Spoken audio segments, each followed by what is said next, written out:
Criana Fantasy is a game set in the Royal Criana Academy. It is a very popular dating action RPG where the route changes depending on the player's actions. Players can either enjoy the intense battle system while attending the academy or focus on dating the academy's heroines. The game offers a great deal of freedom and many different ending routes. However, there is one character who always stands in the player's way without fail. That character is Alba, the son of a duke. He is a strong, arrogant, self-indulgent womanizer with a fierce temper. He is considered the ultimate villain, destined to become the enemy of the game's protagonist. Meanwhile, in the middle of a mountain, a young man steps out of a cabin with a hoe in hand, preparing to farm. This person is none other than Alba, the delinquent son of the duke who now lives alone in the mountains.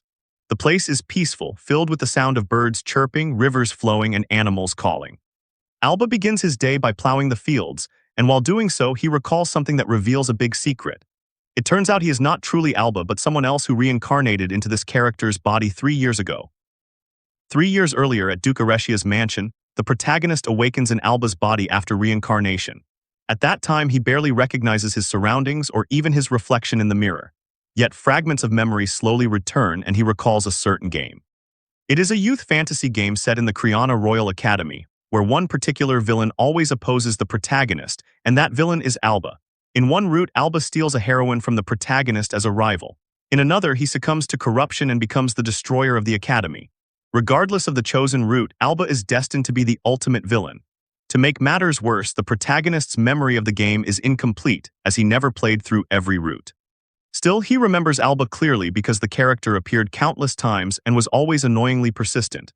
Now, faced with Alba's reflection staring back at him, he wonders in shock if he has truly been reincarnated as Alba.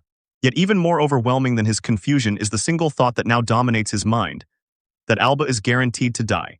His death will occur either in a duel with the protagonist over a heroine or at the hands of the protagonist as punishment for his evil deeds.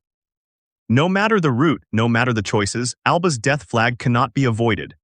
However, he refuses to accept this fate or wait helplessly for his own end without understanding why he was reincarnated in the first place.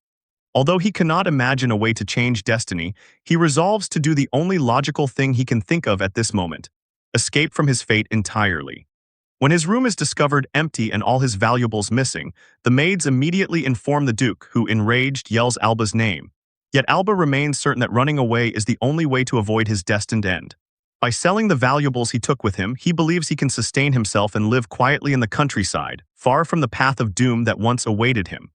Back in the present, it has been 3 years since that day. After running away, the first thing he did was dye and cut his hair. Then he bought a small cottage in the mountains. Though it is inconvenient compared to his past life, he lives a leisurely life farming on sunny days and reading on rainy ones. More importantly, he is alive. Just then, someone comes out of the house apologizing to him for oversleeping. At that moment, Alba recalls that the goddess of destiny in this world is not so kind as to let him go. He greets the girl with a good morning, addressing her as Celia, and she giggles as she returns the greeting. This girl is Celia Margaret, one of the potential love interests in the game. She informs him that he has received a letter to which he assumes it concerns his debt and tells her to simply eat it. She replies that she is not a goat, which makes Alba laugh. He pats her head while apologizing, and this makes her very happy. He knows that according to his plan, he should not become involved with her, as she is one of the people who could lead him to his death flag. Celia is a saintess who, by the grace of the goddess, is a rare and famous person who excels in healing magic and is able to predict disasters. One might wonder why and how the saintess is involved with him. The answer lies half a year ago, when he was living alone and still adjusting to this world. Since this is the same world as the game, he is already familiar with its vegetables, allowing him to begin farming without difficulty, something for which he is very grateful. Setting that aside, he suspects Alba's family has not started searching for him yet, which is fortunate since he is deeply worried about that. But he didn't expect the people in town to treat him as if he were already dead. Since his family does not deny those rumors, Alba suspects that they hated him quite a bit as well. He decides not to dwell on it too much and stretches as he finishes harvesting. Just then, he hears a noise coming from afar and wonders if it was a scream. It turns out to be so, as a carriage is attacked, inside of which is the saintess. As one of the guards tells the saintess to run away, he is swiftly eliminated. Not only him, but all the others are also killed, leaving only the saintess. As she is cornered and an assassin points a dagger at her, she trembles in fear, insisting that they cannot do this. One of the assassins then suddenly closes the distance and attacks her. But before the assassin could harm her, something shrouded in lightning appeared between them and blasted the attacker away. This shocks the saintess and the other assassin as it all happens so quickly. The lightning turns out to be Alba, who states that although he does not know what is going on, they should not make girls cry. As he turns to face the saintess, he is taken aback as her face seems familiar. Trying to recall where he has seen her, he quickly remembers that she is one of the heroines. He is deeply distraught as she is one of the main characters connected to his death flag. Despite isolating himself deep in the mountains to avoid meeting any of the main characters, it ended up happening. From this incident, he believes the goddess of destiny will not overlook Alba escaping his fate, which he considers an unwelcome favor.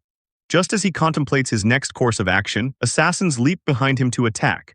Terrified, the saintess screams out, telling Alba to run. At that moment, he calls upon lightning to easily brush them aside, declaring that since contact has already been made, it cannot be helped. The saintess is deeply shocked as she witnesses Alba defeat all the assassins in a single blue flash.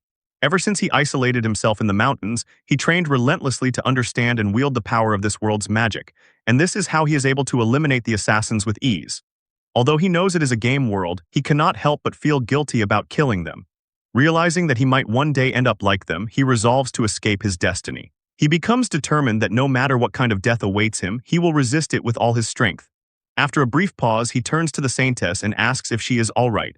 Although he asked, he knows she is not, as all of her guards have been killed. He then apologizes for failing to save her companions. In response, she falls to her knees and bursts into tears, confessing that she cannot endure this any longer. She explains that she understands her duty as the saintess requires her to travel across the land on pilgrimage, but someone is always targeting her.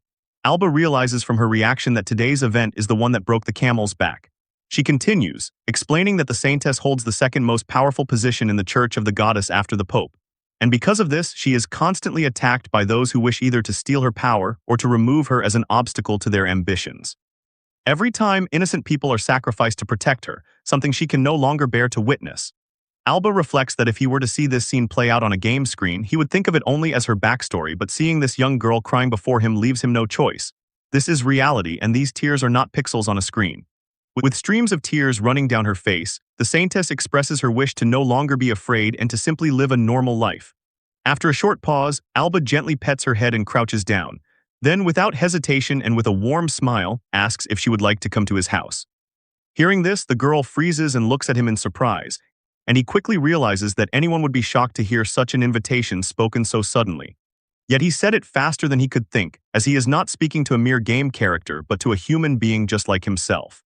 He then tells her that although he does not fully understand her situation, he can see how hard she has been working, and he believes it is only right for her to rest, since being able to rest enough to smile is far more important than working hard only to cry. Therefore, if her destiny is to bring her to tears, he tells her that she should simply run away. Alba knows that this girl wishes to rebel against her destiny just like him. He reaches out his hand and adds that if she has nowhere to run, she can run away with him. She happily accepts his offer and, taking his hand, requests to go with him. Alba is aware that he should not get close to a girl connected to his death flag, but he cannot help thinking that he would rather see her smile than cry. Just half a year later, he can see a smile on her face that suits her far better than tears. After Celia regained her good mood, she sent a letter to her father, the Pope, and received his reply today. As Alba asks her what the letter says, she suddenly hugs him. She then quietly asks if he will stay with her, to which he responds with a laugh, leaving Celia confused. He then assures her that of course he will, because he is the one who saved her and therefore he is responsible for her until the very end. Overjoyed, she hugs him again and expresses how happy she is. Alba suspects that she probably needs him to take her to the church where her father resides, and since it is his fault that she ran away, he knows he will not escape punishment easily. Celia then shows him an image and says they should go together to that place. This shocks him as the image turns out to be a pamphlet for Criana Academy, the setting of the game.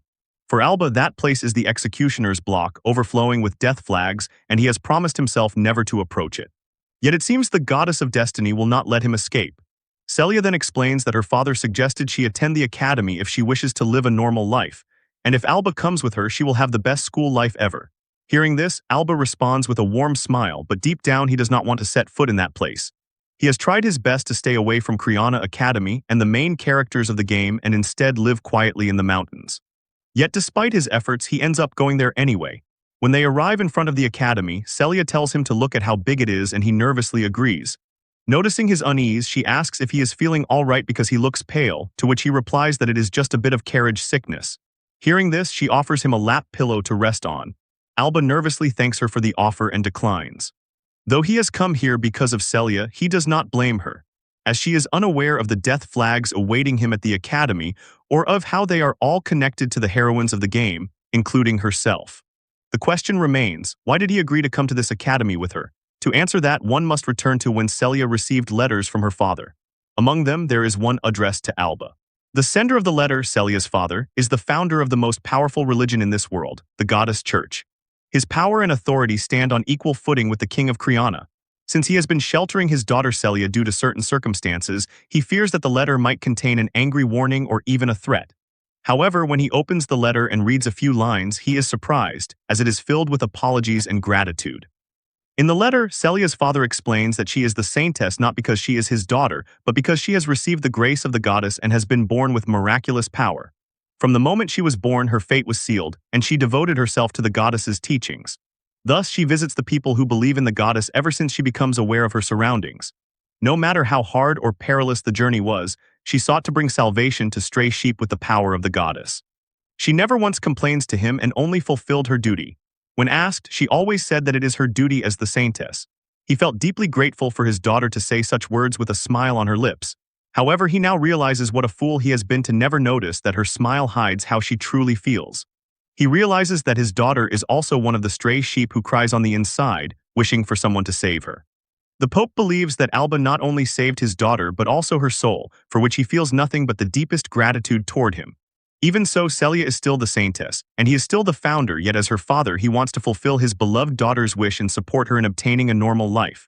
With the situation being as it is, the Pope adds that Alba can go ahead and laugh at this old sinner.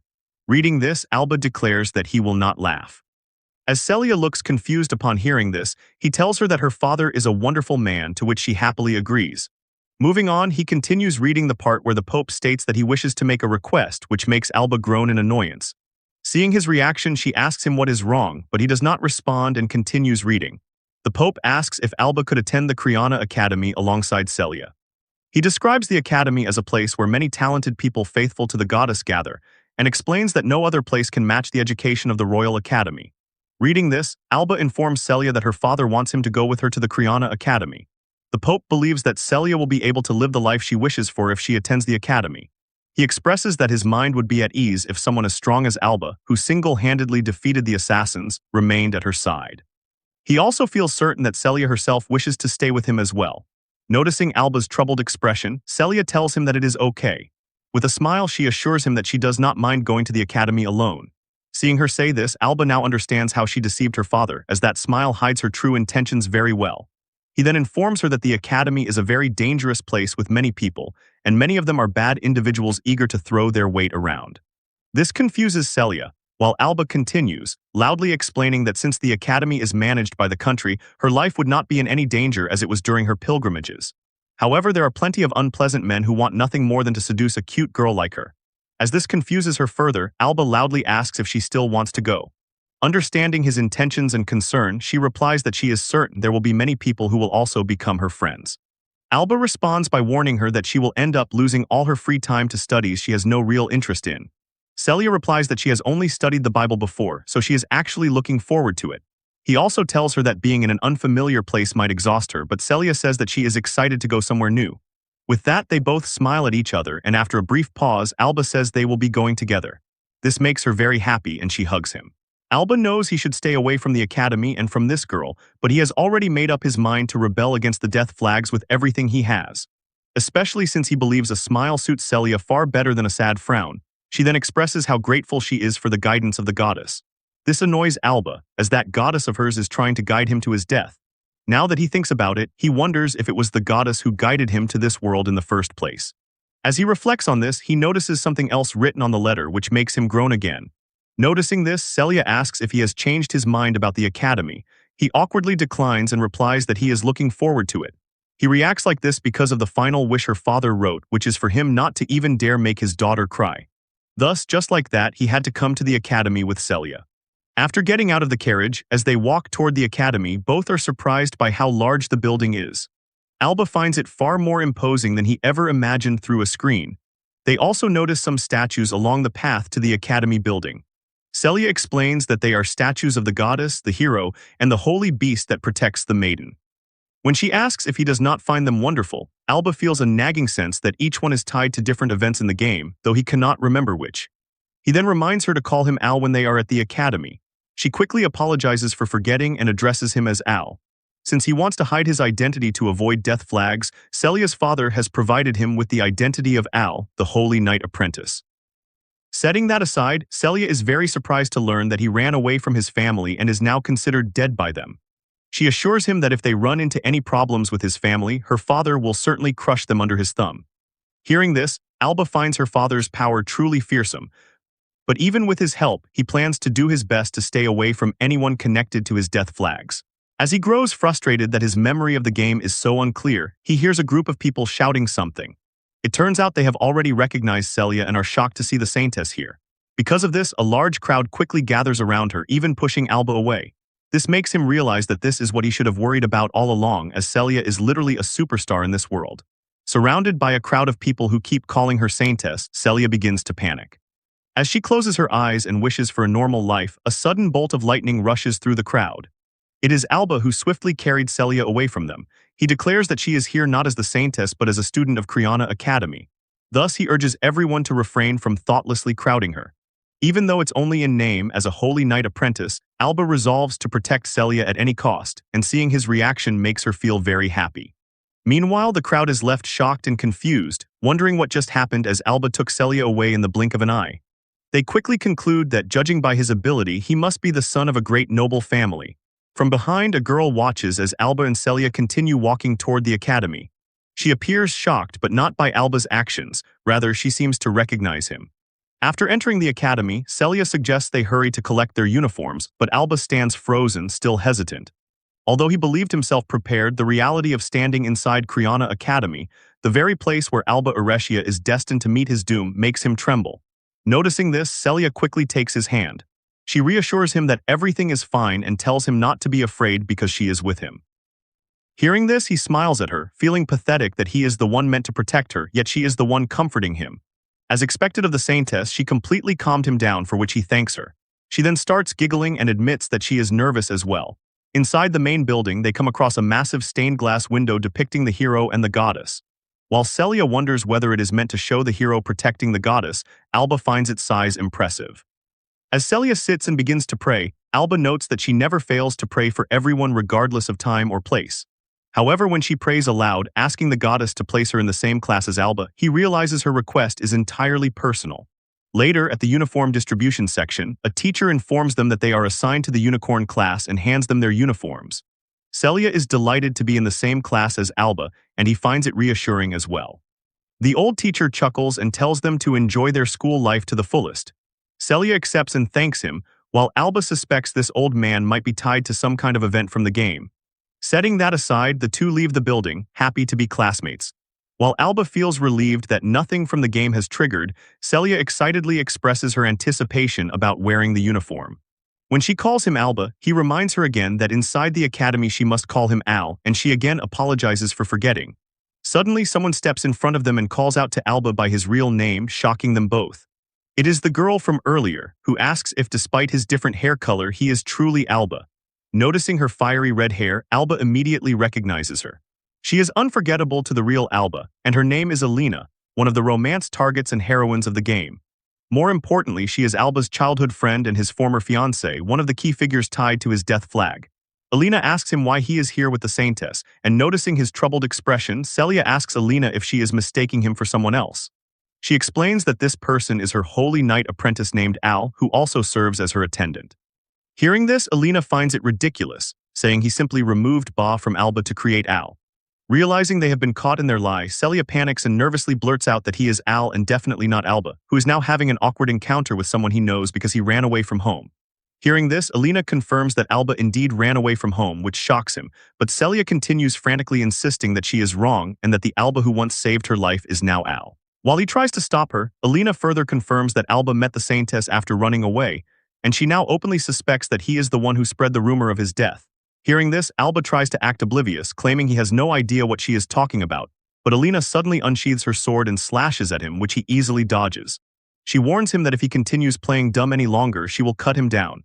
He is shocked by her reaction as her attack looked serious. As Celia calls out his name in worry, he tells her to stay back. The commotion causes a crowd to gather, and people begin to recognize Alina from the prestigious Persia family, wondering what she is doing with the man who serves as the saintess's attendant. Ignoring the crowd, Alina menacingly demands once again to know if he is not Alba Uretia. Alba realizes he can't talk his way out of this, but since he has already decided to fight his fate with all his strength, there is no turning back. After a brief pause, he again insists that his name is Al, to which Alina smiles and replies very well. Telling him to engrave this into his body, she suddenly slashes at him, declaring that this is the crime and punishment for deceiving the Persia family.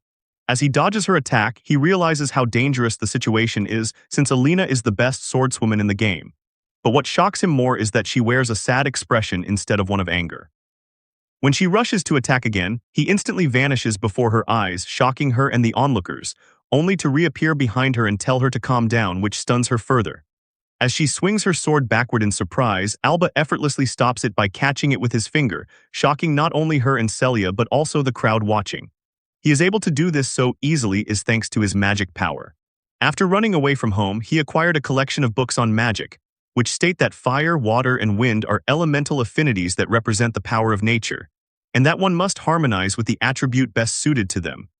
Remembering this, he recalls how, while playing the game, he used to study the attribute weaknesses of enemies before battle.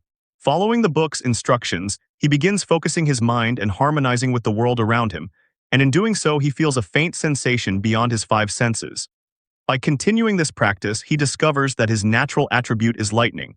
From that point onward, he constantly sharpens this sensation and hones it for years until he masters the power of magic to the extent that he can wield it freely. He eventually becomes able to transform his body into lightning itself and travel vast distances in the blink of an eye. Now that he can finally do it, he finds this power both incredible and perfectly fitting for the strongest villain. Back in the present, he requests Alina to at least hear him out, but she refuses, insisting that she will not listen to any more of his foolish nonsense. He apologizes to her, admitting that he knows she resents Alba, but now he is simply Al. Hearing this, she begins trembling with emotion, and just as she is about to respond, Alba vanishes again. As the people nearby are shocked that he disappears once more, they are even more surprised when they notice that the saintess has also disappeared. Since both of them are nowhere to be seen, Alina realizes they have escaped. As tears run down her face, a fellow student asks her if she is all right. She replies that she is fine and claims she just has a bit of dust in her eyes. Meanwhile, Alba arrives directly in a city and believes that they are probably far enough now. Celia expresses her surprise at suddenly being carried away like that, to which he apologizes. Noticing that she is pouting at him, he asks if she is angry and she replies that she is not. She then asks who the beautiful lady named Alina was. Before he can answer, Celia says that despite Alina being more mature than her, with a bigger chest and being very pretty, she is not jealous at all. Hearing this, Alba bursts into laughter, prompting Celia to ask why he is laughing. He replies with a warm smile that she is a terrible liar. Setting that aside, he asks if they should head to the house her father has prepared for them, but Celia declines, which confuses him. She clarifies that she will only go if he carries her the entire way, which after a brief pause he agrees to. From today's events, it seems to Alba that life at Criana Academy is going to be full of trouble right from the start. Later, when they arrive in front of the house prepared for them, both of them are stunned by how large it is. While Alba looks around, Celia notices something and tells him to look. What she points out is a vegetable garden, where she explains they can grow their own crops just like they do in the mountains. Alba is deeply impressed, since this house is located in the heart of the royal capital where people from all over the world gather. Having a two-story house with its own garden must be incredibly expensive, something to be expected from Celia's father. They then enter the house and find it well furnished, with Alba and Celia each having their own separate room on the second floor. However, there is still one matter to take care of, so Alba asks Celia about it, but she replies that she has not received any money. Alba explains that he thought perhaps her father had given her some living expenses along with the house. Celia clarifies that her father told her if she wishes to live an ordinary life, she must earn her living herself. Alba feels glad that her father is not simply spoiling her, but is genuinely trying to help her become independent. However, Celia adds that her father also said he would give her money if things ever became too difficult. Hearing this, Alba immediately takes back his earlier thoughts and believes her father is still too soft. Since they do not have much money, Alba decides to find work immediately, but Celia tells him that he does not need to work because she will be the one earning for them. As this confuses him, Celia explains that her father has already arranged for her to work at the church. The saintess has a divine blessing bestowed by the goddess. Among these blessings is oracle hearing, which helps avert many disasters thanks to the goddess's warnings. Another is healing power, a high-level magic that cures all wounds and illnesses. Troubled and sick believers gather in hopes of benefiting from the saintess's power. Celia receives a portion of the donations from these believers. She took this role with the pure intention of helping everyone, but the reason she was sent on harsh pilgrimages since childhood was not because of that. He suspects that someone very greedy must have orchestrated it, as her pilgrimages draw massive donations to the church. This means the saintess is literally a gold mine. Noticing him scowling, Celia asks him what is wrong, and hearing her voice, he snaps out of it and says it is nothing. He then insists that he will work too so she does not have to worry about money, but Celia questions why despite her saying she will earn for them. Alba explains that letting a girl do all the work while the man does nothing is a blow to his pride, but Celia argues again that since they live together, it should be fine. In response, he bluntly tells her to save that kind of devotion for her future husband. Hearing this, she begins hitting Alba while he asks her why, but when he looks at her clearly, he notices that she has started crying. She then leaves the room, saying she does not care anymore and telling him to do whatever he wants. He asks where she is going and she replies that she will be eating dinner by herself. Later, as Alba lies in bed, he believes he has not said anything wrong, since right now he is only her companion and she already has a proper match. The real protagonist of Criana Fantasy, Yuri's, who is not only very handsome but also a master of both sword and magic. He is a true saint, the complete opposite of a villain like Alba, and more importantly, all the heroines in the game fall for Yuri's. Alba believes that when this happens, there will be no reason for him to stay with Celia. It has now been 3 months since they first met. On the first day, when he brought her to his cabin, she found it lovely and asked if she could really stay there. Alba assured her that she can stay as long as she wants and reminded her that here she is not a saintess but a normal girl. A few days later, she began working in the fields with him, helping harvest vegetables. She also started learning to cook with him and became familiar with the Goman bath he had built. At night, they walked together under the starry skies of the mountains. For the first time in his life, he felt truly relaxed with Celia by his side. Right now, if he says he would not miss her when she leaves, he knows he would be lying, but if Celia moves forward with the life that is meant for her, then he will accept it. He convinces himself that if this happens, he will also avoid a death flag. A few moments later, Celia knocks on his door and enters, apologizing for earlier, but then notices that Alba has already fallen asleep. She quietly expresses that it is all thanks to him that she is here now, and while covering him with a sheet, she thanks him. Later, as sunlight streams through the window and birds chirp outside, Alba wakes up. Realizing it is already morning, he wonders when he fell asleep, then notices something on the table. It is food left by Celia along with a note apologizing for yesterday and informing him that she has gone to the church for her duties. After reading the note, he thanks her and after freshening up starts eating the burger. He finds it delicious and feels glad that they have familiar food, which he suspects is because this is a game world. Since Celia goes to the church to earn money, he is determined to do the same.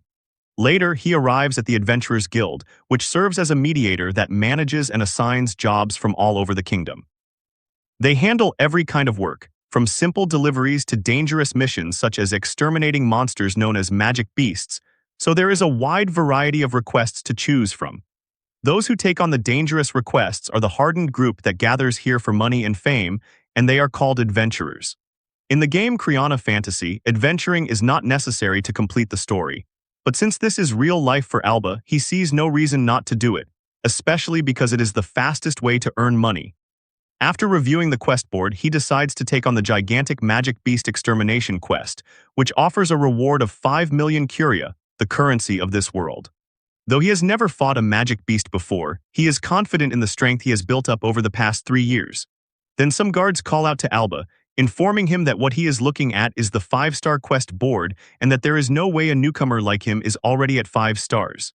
Hearing this, Alba remembers that rookie adventurers can only accept simple 1-star requests. An adventurer's star rank increases based on quest completions and contributions to the guild, so he cannot obtain the high rewards without first raising his rank.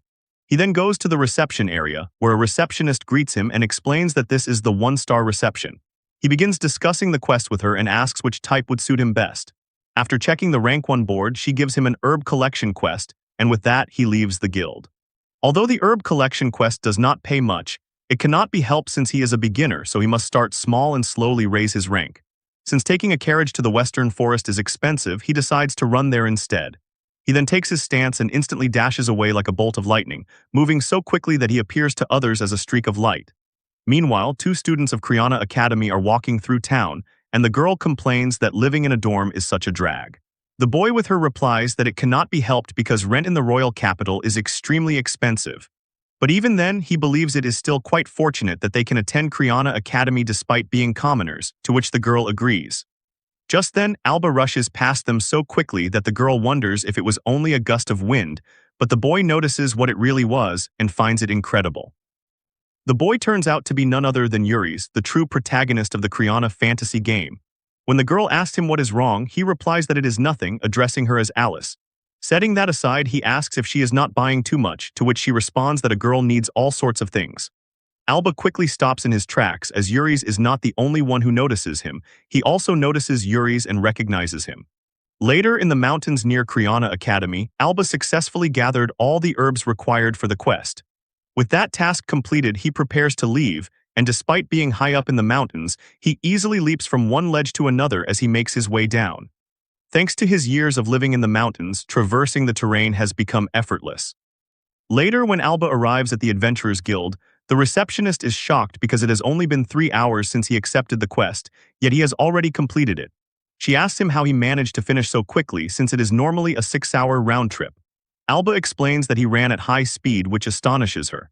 However, since the quest is complete, it is not her place to pry further, so she hands him the quest reward. With this, he earns 10,000 curia in 3 hours for a 1-star quest. Since this amount is insufficient, he knows he must rise in rank quickly if he wants to earn more. Setting that aside for now, he wonders how Celia is doing. Meanwhile, in the church, Celia fulfills her duty as the saintess, praying for her followers who have gathered to see her. The priests are pleased with her presence as her followers are overjoyed to have her among them. With this many followers coming to see her, Celia ended up earning over 10 times more than Alba in the same amount of time. Later in the capital, Alba eats ramen and finds the place remarkable because it has a ramen shop. However, the capital is also home to the Eretia Duchy, Alba's family. Since 3 years have passed, his brother should have inherited the house and title by now. Although they are brothers, Alba ran away immediately after his reincarnation, so they are essentially strangers, and he knows little about the state of their relationship. Considering that they never denied the rumors of his death, it is certain that they think very little of him. Setting that aside, unlike the mountains, the capital has people who know Alba. Because of this, he must stay alert so he does not run into people like Alina. As he leaves the ramen shop, he resolves not to let his guard down since anything could lead to a death flag. Just then, he hears people shouting for everyone to watch out, and it turns out they are warning about a runaway horse. A girl falls to her knees while trying to escape, and the horse charges straight at her while all she can do is scream helplessly. At the moment the horse is about to trample her, a bolt of lightning shoots through the crowd and strikes the beast. As clouds of dust rise into the air, the girl is stunned to see the flash of blue lightning. When the dust begins to clear, Alba asks the girl if she is all right. Once the view becomes clear, it is revealed that Alba has taken down the horse and now stands atop it. He asks the girl again if she is okay, to which she confirms that she is fine. Alba then steps off the horse and, despite only knocking it out, apologizes to it while the girl thanks him. However, she remarks that she has seen his face somewhere before, which shocks him. He worries that if she is a noble, it would not be unusual for her to recognize the Duke's second son, Alba. Before he can respond, the crowd erupts in cheers, praising how amazing and cool he is for taking down the wild horse. Quickly, he pulls up his hood to hide his face.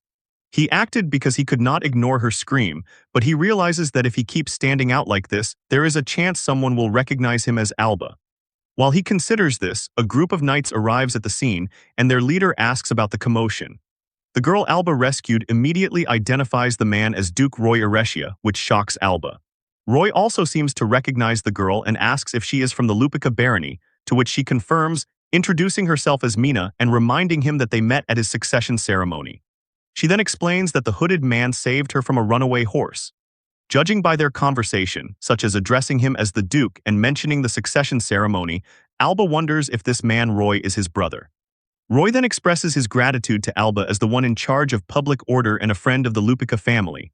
However, Alba does not respond, as he cannot allow Roy to discover who he truly is. Not receiving a reply, Roy asks whether Alba has not accepted his thanks or is simply being rude. Alba replies that it is not the case and tries to walk away, excusing himself. However, to his horror, Roy calls out the name Alba, which shocks him and forces him to stop in his tracks. Roy then explains that Alba's voice reminds him of his foolish little brother, which is why he called out that name. Feeling a bit suspicious, he asks Alba to show his face. With a trembling voice, Alba responds that his face is not worth showing to a duke, but Roy sternly declares that it is for him to decide and orders Alba to look at him. The situation turns dangerously serious, as the moment Alba shows his face, he has no idea what fate awaits him. But just then someone calls out to him as Al, saying they have found him, and judging by everyone's familiar reaction, this person seems to be well known among those present. Roy quickly identifies her as Alina Persia, and Alina greets him politely with a good day.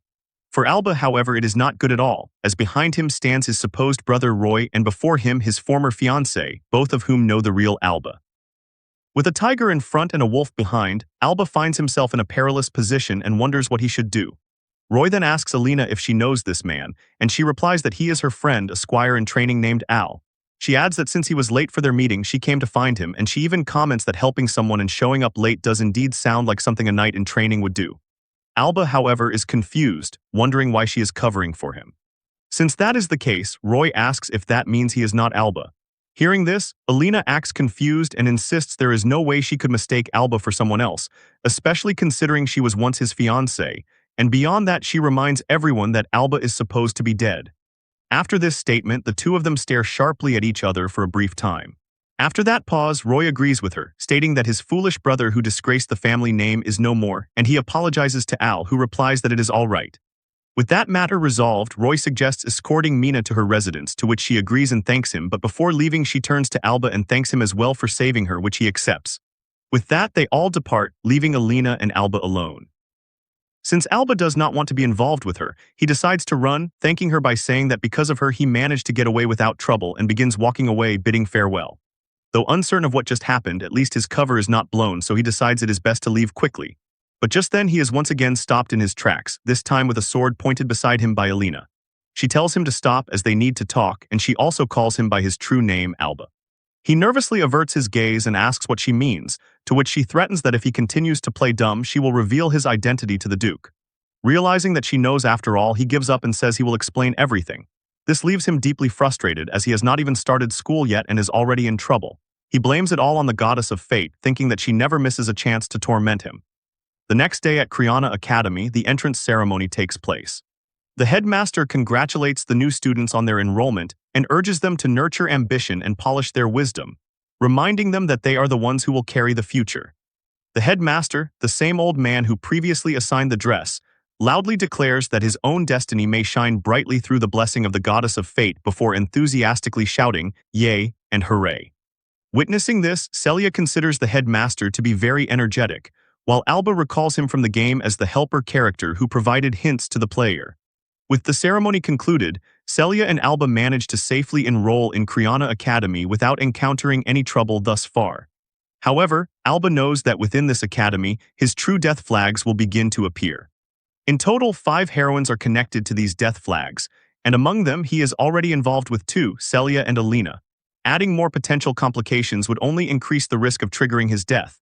One of the remaining heroines is the princess, a hidden character who does not appear within the academy and therefore poses no concern. The real problem lies with the other 2, the protagonist's childhood friend Alice and the sage's disciple Lily. Alba must be extremely cautious around them as they are both his classmates. Yet even more concerning than the 5 heroines is another individual Alba must avoid at all costs, the protagonist of the game, Yuri's, who is standing only a few people away. The danger does not stem solely from the fact that Yuri's is the protagonist, but rather because nearly every villain in the game meets death at his hands.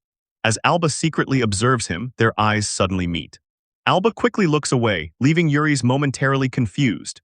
When Celia asks Alba if something is wrong, and Alice similarly questions Yuri's, both dismiss it as nothing.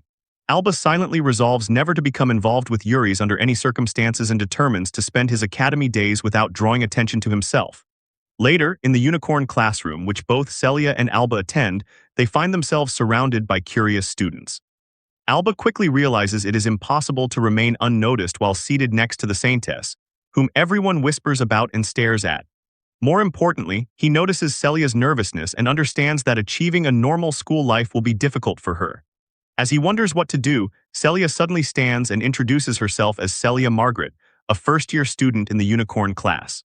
She clarifies that she is present not as the saintess but as their classmate and encourages everyone to call her simply Celia. The classroom erupts in chatter and she instantly wins everyone's hearts.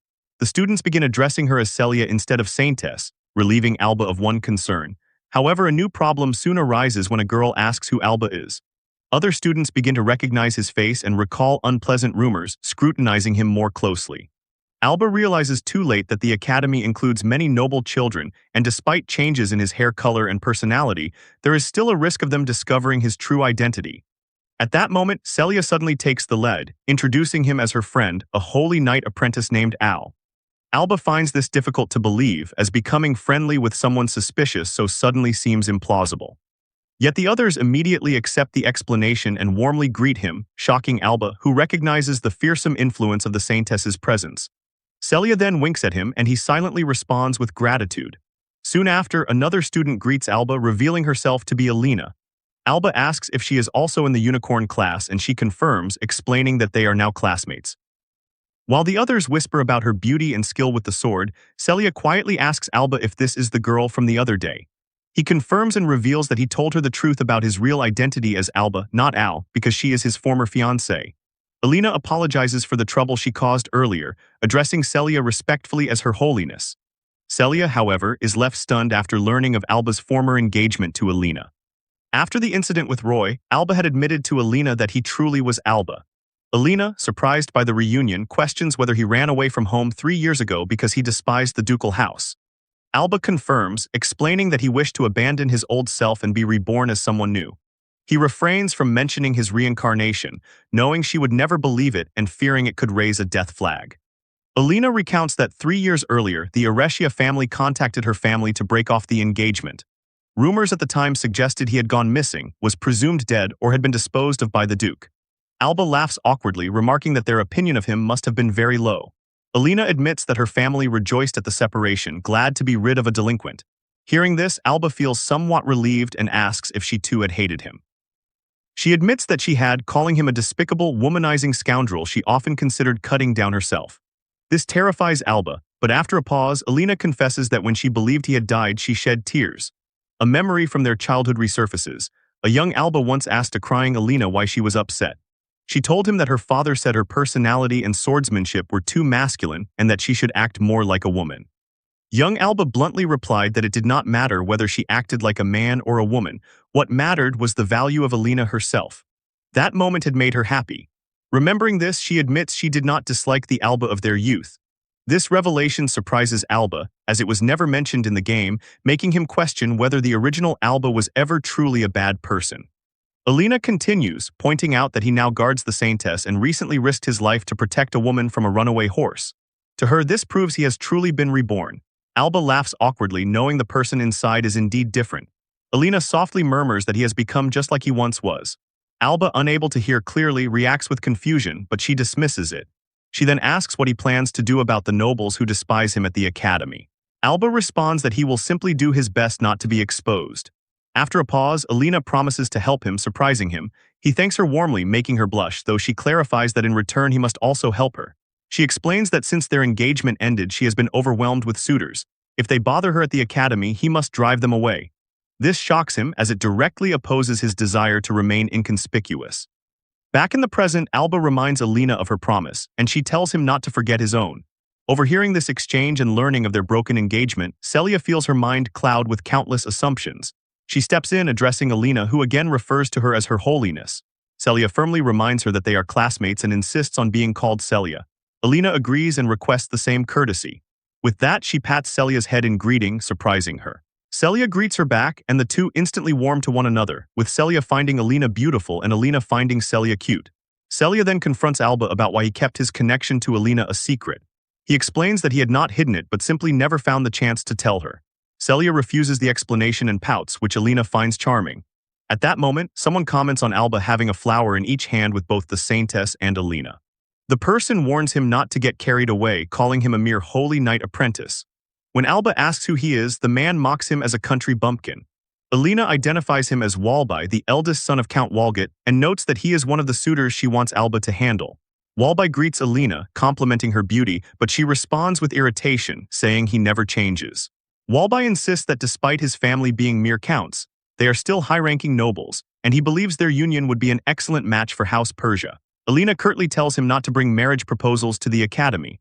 Shocked murmurs ripple through the crowd, but Walby presses on, declaring that as classmates he cannot let this opportunity slip.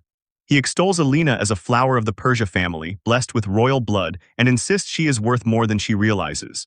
With grand confidence, he asks her to join him in marriage for the benefit of both their families. Before Alina can answer, Alba interrupts, asking what nonsense he is spouting. Though partly fulfilling Alina's earlier request, he also acts out of his own distaste for people like Walby. Alba declares that Walby is not suited for Alina because he fails to understand her true worth. The bold statement stuns Walby into silence, while the others and Celia are glad Alba intervened. Alina, recalling their childhood encounter, feels a deep surge of emotion at his words. Furious, Walby demands to know how Alba dares insult the House of Walgett. Declaring that he will not forgive this slight, he throws a handkerchief into the air. Alba catches it in confusion and asks what it means, only for the crowd to suddenly cry out that it signifies a duel, leaving him utterly shocked. Criana Academy enforces strict rules that forbid students from fighting to the death. However, students do have the right to challenge others to a duel if it is to protect their dignity and pride. To initiate a duel, one must throw a designated handkerchief at the opponent, and if the opponent catches it, this is considered proof of agreement. Duels are permitted only on the Academy's official dueling grounds and require a designated referee. That referee is a black cat who introduces itself as Kate Sith and announces the duel between Walby and Alba. At this, the audience erupts into cheers, some supporting Alba, some Walby, while others attend simply to see the black cat. Among the crowd, Celia expresses surprise that Alba has actually accepted the duel, while beside her, Alina remarks that fleeing from a duel is a shame heavier than death, urging Alba to prepare himself.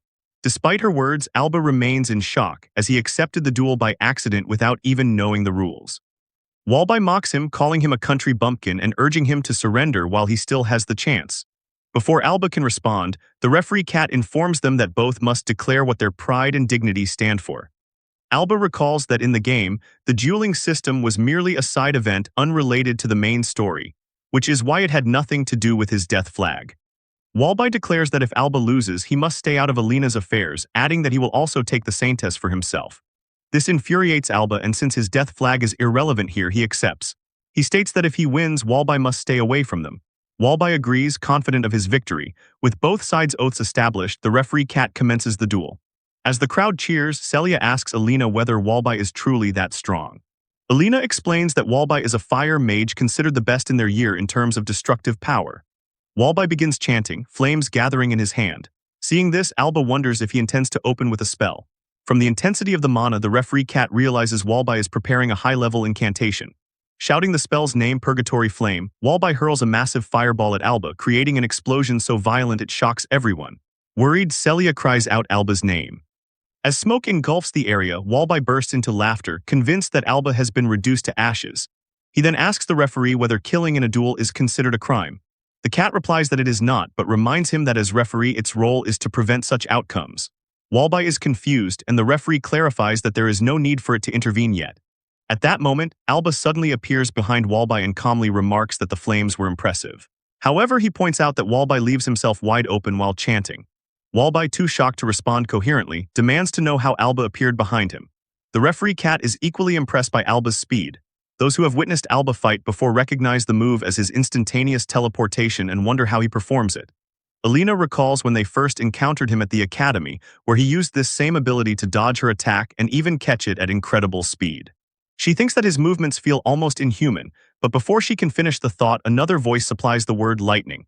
The girl explains that Alba does not generate lightning but instead transforms his body into the phenomenon itself. She elaborates that magic is the act of introducing phenomena into the world, and Alba simply becomes a phenomenon. The other students, surprised by her sudden presence, whisper among themselves. Though they find her cute, they are curious about her identity. Ignoring them, she muses that perhaps this is why Alba can use magic without chanting, though she still finds it nearly impossible.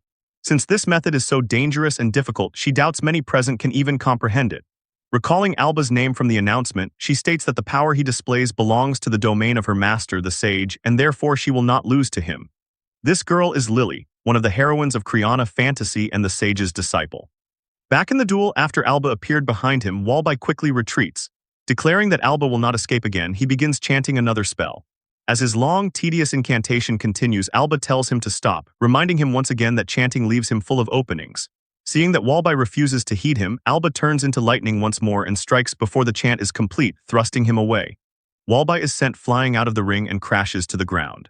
Alba wonders if he might have overdone it, but since Walby has left the ring, the referee cat announces Alba as the victor. All the students then began cheering for Alba, while some cat nurses rush to Walby and after checking find him unconscious but unharmed. In the audience, two students in particular watch the fight with great focus. Yuri's the true protagonist and his childhood friend Alice, another heroine. They are astonished by Alba's ability to cast without chanting, something they consider impossible. Alice is grateful they witnessed the duel and asks for Yuri's opinion.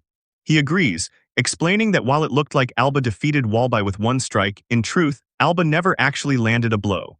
Instead, he merely thrust his arm forward at such incredible speed that it produced a shockwave powerful enough to launch Walby. Alice is even more impressed upon hearing this, and Yuri's confirms it. Alice then remarks that Alba is not the only unbelievable one, because while she and the other students could only perceive a blur and a flash of blue light, Yuri's was able to see and analyze the movement in detail. Curious, she asks who would win if Yuri's and Alba fought. Yuri's is taken aback, but Alice clarifies that since he could follow Alba's movements, perhaps he could counter them. Concluding that he would still lose, she presses him for confirmation. Yuri's agrees, adding that there is no need for them to fight. After a brief pause, however, he admits that if Alba were ever to bring sadness to those he holds dear, he would not lose. After the duel, Alba meets Celia and Alina. Celia praises his strength while Alina expresses her surprise, asking when he acquired such power. He tells her he trained while living deep in the mountains. In truth, it was not training alone but also the natural talent of the real Alba, something only he knows in this world. In the game, Alba is a powerful character capable of becoming the final boss, and if that Alba trains and grows, he can become strong enough not to lose even to the protagonist. With this potential to become the strongest, the protagonist feels reassured that his own confidence in strength is not unfounded.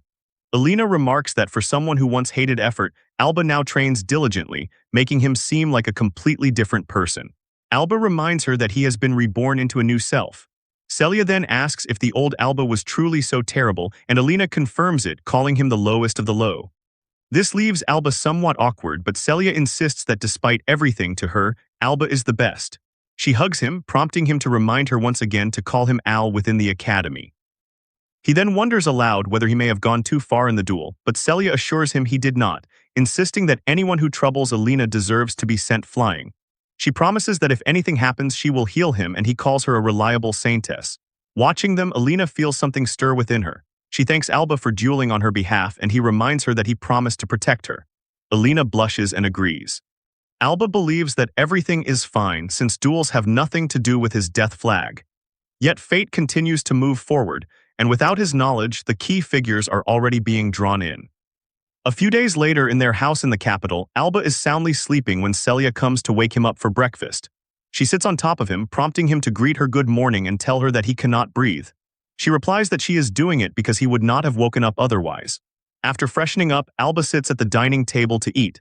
Seeing the dishes she prepared, he compliments her, saying her cooking has improved. She responds by reminding him that she did get a lot of practice in the mountains. He then suggests that he handle dinner for the night, to which she tells him she wants some of the nikujaga he makes. After eating breakfast, they prepare to go to the academy, and Celia reminds him not to forget his lunch, for which he thanks her. As Alba pauses and notices that the lunchbox looks very similar to the bento he used to get in his past life, Celia asks him what is wrong. He replies that it is nothing, so Celia suggests they get going or they will be late. Celia then mentions that she finds the academy classes very fun and asks for his opinion, to which he replies that he finds them very hard. On their way to the academy, they come across a few friends and also Alina, whom he greets good morning along with the others. Later in class, Alba plays with his pencil and thinks about how peaceful his life has been at the academy. He notes that ever since the duel on the first day, nothing that could be called a death flag has happened. When the teacher asks who can answer the question, Celia quietly tells Alba to pay attention, while Alina answers the teacher's question and receives praise for it. After class ends, Alba walks alone through the school hallway since no other students come near him. This makes him believe that he went a little too overboard during the duel, which completely terrified the students of him. On the bright side, thanks to that, he is able to avoid anything related to his death flags. Although he should be thankful for that, he also feels a bit lonely. Meanwhile, during lunch break, Alina comes to invite Celia and asks where Alba is. Celia responds by saying how unbelievable Alba is as he ate the bento all by himself before the break even started. After that, he said he was going to take a nap and left, which he indeed does, as he is now sleeping under a tree. Learning this, Alina wonders if he has really changed at all, as he still seems to be the same delinquent. The reason Alba avoids having lunch with them is because it is an event in which having lunch with the heroines raises their favorability. Though he feels bad for Celia, it cannot be helped since he needs to avoid doing anything that might trigger a death flag. As he is dozing off, a girl suddenly comes to him and asks if she may join him for lunch, which surprises him. It turns out to be the girl he saved from a runaway horse, and she thanks him again. Though he recognizes her, he cannot remember her name, so the girl tells him that it is Mina. She expresses how surprised she was to learn from the duel that he is a first-year student at the same academy as her. As Alba replies that he is surprised as well that she attends this academy, Mina reaches out her lunch box toward him. Nervously, she says that she wanted to show her gratitude, so she made this bento and asks him to take it. This comes as a shock to Alba, as it is very similar to a lunch event from the game. However, he does not remember any character named Mina among the heroines, which can only mean that this girl is a side character. Since Alba doesn't respond, Mina takes it as a rejection and apologizes for bothering him. However, he quickly takes the bento from her hand and thanks her, saying he will gladly accept it, which makes her very happy. Since she isn't a main character, Alba believes there shouldn't be any problem eating her bento. As they sit under the tree and Alba begins eating, he compliments how delicious the food is. Hearing this, Mina asks if it is true and expresses how happy she is to hear that. However, she keeps addressing him as Sir Al, so he tells her to drop the Sir since they are classmates. Since he says so, she starts calling him Al. Alba then warns her that she shouldn't get too close to him, to which the girl asks why not. He responds by explaining that if she hangs out with a guy like him, people might ignore her too, which he believes would be a drawback. She understands what Alba is trying to say and replies that this is her own decision and she doesn't care what others think or how they see her. Alba is surprised by her strong will and her earnest eyes, making him believe that she must be a strong-willed character in the game. Mina then adds that there are benefits too. As this confuses Alba, she gives an example, saying that if she gets friendly with him, maybe he will save her again. Hearing this makes both of them laugh, and he then remarks that, of course, he will do everything he can to help her. Just then, someone approaches them, asking if they are having fun, which shocks Alba. It turns out to be Celia, who is clearly putting on a fake smile as she remarks that he wouldn't have lunch with her, yet here he is hitting on another girl. Alba quickly stands up and explains that it's a misunderstanding and he isn't hitting on Mina. Mina, who also stands up, suddenly says that she will be heading back to class, which confuses Alba. On her way back, she greets Celia and excuses herself as she leaves. Mina's sudden exit seems to confuse both Celia and Alba. However, she appears to have another reason, as she leaves after recognizing Celia as the saintess. Setting that aside, Alba explains that the girl was Mina, a classmate he helped a while back. Hearing this, Celia asks if she was the one he saved from the runaway horse. He confirms this and recalls that she is from the Lupica barony and that Alina knew about her too. Celia then remarks that since she is their classmate, she might be participating in the next event. Hearing this shocks Alba, as he suddenly remembers that the event is finally starting. Criana Fantasy's first major in-game event is the youth field trip, which was proposed by the headmaster. In the event, students have to fight magic beasts in the Neep forest while gathering medicinal herbs. It serves more or less as a tutorial to teach new players how to battle, so only weak magic beasts are supposed to appear, making it relatively safe. However, it is still a major event because, depending on the player's choices, they can deepen their bond with one of the heroines. For Alba, however, it will lead to a death flag that he is discreetly trying to avoid. Later that day, the students are taken to the Neep forest for the field trip. A bit nervous, Celia asks if it isn't a little scary to fight magic beasts. Confidently, Alba assures her that it's fine since everyone is there and only weak magic beasts will appear. Alina then also assures Celia, telling her not to worry since she is there with her sword. Just then, a teacher requests everyone to follow behind him, and further assures the students that he is not the kind of teacher who would lose to a magic beast. Though the teacher is very confident now, Alba, who knows this event well, notes that what is about to happen will soon wipe the teacher's smile away. From what he remembers, there are 4 choices in the game. One is to rescue and treat the students alongside Celia. Another is to fight the magic beast alongside Alina. Then there is the choice to rescue Alice, the original protagonist's childhood friend who got separated, and the last one involves Lily, though he cannot clearly remember the details. Setting that aside for now, among the 4 choices, the protagonist is bound to appear.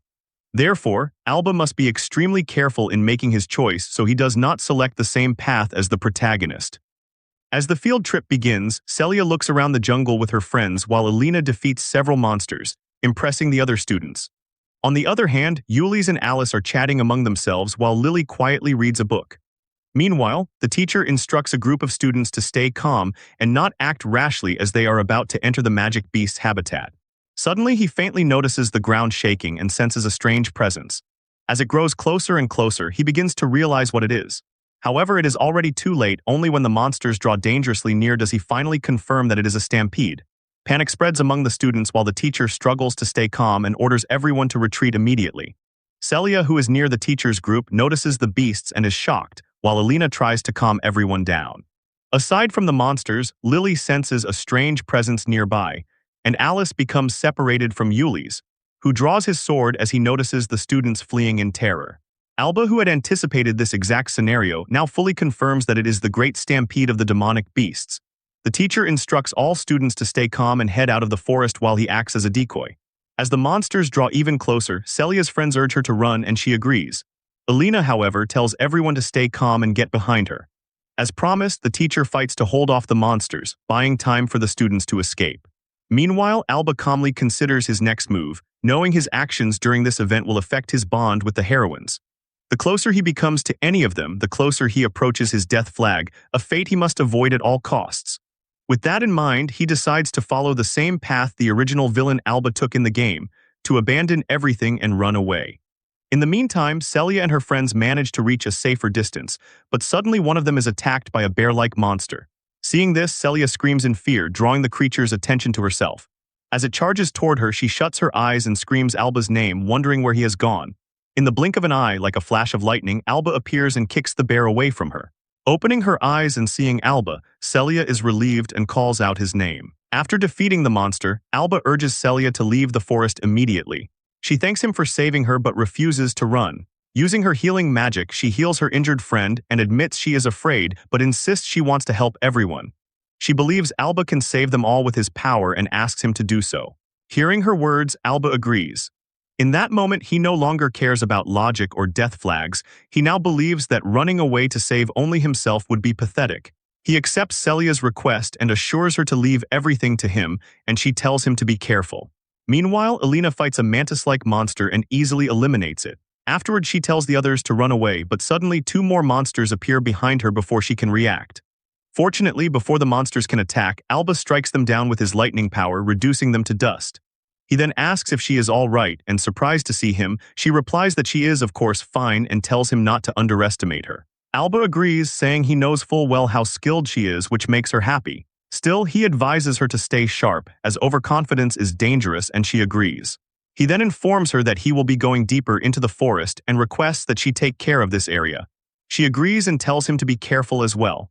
Afterward, he ventures deeper into the forest, eliminating as many monsters as he can. From what he remembers of the game, this event ends once the player defeats the boss that resides in the deepest part of the forest. However, what concerns him most is the type of demonic beasts appearing here, because this event is supposed to be for beginners, meaning only low-level monsters should appear. Instead, the monsters showing up are the kind that appear in the midsection of the game. He suspects that the scenario is starting to deviate from the original because he has been acting differently from the game's lore. When he finally arrives at the deepest part of the forest, he comes face to face with the final boss, which has also changed. It is now a 3-headed demonic beast, the Chimera. Since he clearly remembers struggling against this monster, he realizes this is nowhere near a tutorial-level boss. Then suddenly he hears someone screaming for help, which shocks him. It turns out a student has been caught and is being held by the Chimera's snake-like tail. What shocks him even more is that Alba recognizes the girl. It is the heroine Alice. She introduces herself and asks for help, explaining that she got lost and ended up being caught by the monster. Although she is tied to his death flag, he cannot leave her here, so he decides to help and swiftly attacks the Chimera. However, to his surprise, his attack has no effect. The Chimera counterattacks by breathing fire, which he narrowly dodges. Alice then informs him that the Chimera's form is rapidly changing, confusing him further. She explains that in one phase it is strong against magic but weak to physical attacks, and in another phase it is the opposite, 2 different patterns in total. Since he is attacking it with lightning, the Chimera is currently in a phase where magic does not work on it. Learning this, Alba finally understands why he struggled so much against this boss in the game. In the game, the monster could not be defeated without cooperation from the player's allies. Knowing that, he plans to use magic to close the distance and then rely on physical attacks. Following this plan, he successfully lands a blow, but the chimera suddenly speaks, telling him that a punch like that is useless and that he can never win. After saying this, it counterattacks, but Alba swiftly dodges and retreats. Even though fighting barehanded seems impossible, he must find a way since he did not bring any weapon. Alice then yells, calling his attempt pathetic and telling him to do his best, which annoys Alba, who retorts that she is in no position to talk while being captured. Enraged, the monster begins to coil tightly around Alice, causing her immense pain. Before it can crush her, however, the serpent's body is suddenly slashed into pieces, freeing her. This shocks Alba, as the one responsible turns out to be Yuli's. Alice expresses that she believed Yuli's would come to save her, to which he replies that of course he would. The monster then shifts its focus from Alba to Yuli's, who gently places Alice beneath a tree and tells her to rest while he handles the creature. With that, he rushes forward to attack the chimera, asking if it is angry, as he too is furious that it tried to harm someone precious to him. Alba, watching the battle, is surprised by Yuli's swift and precise attacks, which he expected since Yuli's is the protagonist. However, his strikes seem to have little effect on the chimera for some reason. Alice explains that the monster can change its weakness. Until now, it had been vulnerable to physical attacks, but it now appears immune to them. This means it must currently be weak to magic. Understanding this, Alba rejoins the fight and delivers a powerful kick charged with lightning. This time, the attack works, dealing significant damage to one of the chimera's heads. Although Yuli's is the last person Alba wants to work with, he decides to cooperate in order to end the battle quickly and declares that he will lend Yuli's a hand. Meanwhile, Alice watches with excitement at this new development. Yuli's asks Alba for a plan, but Alba replies that there isn't one, as there is only one thing to do. Yuli's agrees and both of them charge at the chimera together. Alba attacks first with his lightning kick, but the chimera has already shifted its weakness again, rendering the strike ineffective. This gives Yuli's an opening to land a blow, after which he suggests that they keep alternating attacks. Alba agrees. From afar, Alice watches and believes the chimera has chosen the wrong opponents, as blocking Alba's magic leaves it open to Yuli's swordsmanship, and blocking Yuli's swordsmanship leaves it exposed to Alba's magic. This coordination makes the two of them an invincible pair and the strongest first-year duo. Yuli's finds Alba's advanced lightning-based magic terrifying, while Alba finds Yuli's swordsmanship speed equally frightening. Together, they easily defeat the chimera. After the battle, Yuli's thanks Alba, expressing his gratitude that they were able to rescue Alice safely. Alice also thanks Alba, but he brushes it off, saying it's fine. Shifting the topic, Yuli's asks how Alba knew both of their names since they only knew his from their duel. Taken off guard, Alba excuses himself by saying he keeps track of strong students who are his age, which Alice finds childish but believable since Yuli's is the strongest student from their village. Despite already knowing this, Alba asks if Yuli's and Alice are childhood friends since they come from the same village. Yuli's confirms that they grew up together, which is why he feels so relieved that she is safe. Hearing this, Alice asks if he was really that worried about her. Yuli's confirms, saying she is like a little sister to him. Hearing this, she looks slightly saddened, clicking her tongue and repeating the words little sister. Alba notices this just before she suddenly punches Yuli's, declaring that she can also be the older sister. Seeing this, Alba realizes Yuli's has his hands full. Yuli's then suggests that they head back to the others, but since he and Alice are from the Holy Wolf group and Alba is from the Holy Horse group, Alba decides to return alone. However, Yuli still suggests that they at least go halfway together, with Alice also telling him not to be so distant since they are all friends after all. Yet he refuses, claiming that he hates being dragged along, though the real reason is that they are, to him, walking death flags. Since he insists on going alone, Yuli's decides not to press further and accepts his decision. Before they part, Yuli's tells him that he will never forget Alba's kindness. In his mind, however, Alba tells Yuli's not to look at him with such a kind smile, as their destinies are fated to become rival enemies who will one day kill each other. It would have been easier in the future if Yuli's had a bad personality toward him from the start. After they leave, Alba turns toward a nearby tree and asks who is there. He informs the mysterious presence that he knows they have been watching the entire time. Since he cannot seem to see them, he asks if it is invisibility magic, but the person gives no response. Alba then states that it is useless to hide since, in his lightning state, he can sense any nearby presence. He again tells the person to hurry and reveal themselves, wondering whether they are an enemy or not. At that moment, the person expresses surprise that he can see through her invisible camouflage technique so easily. As she disables the invisibility magic, the figure turns out to be Lily, which shocks Alba.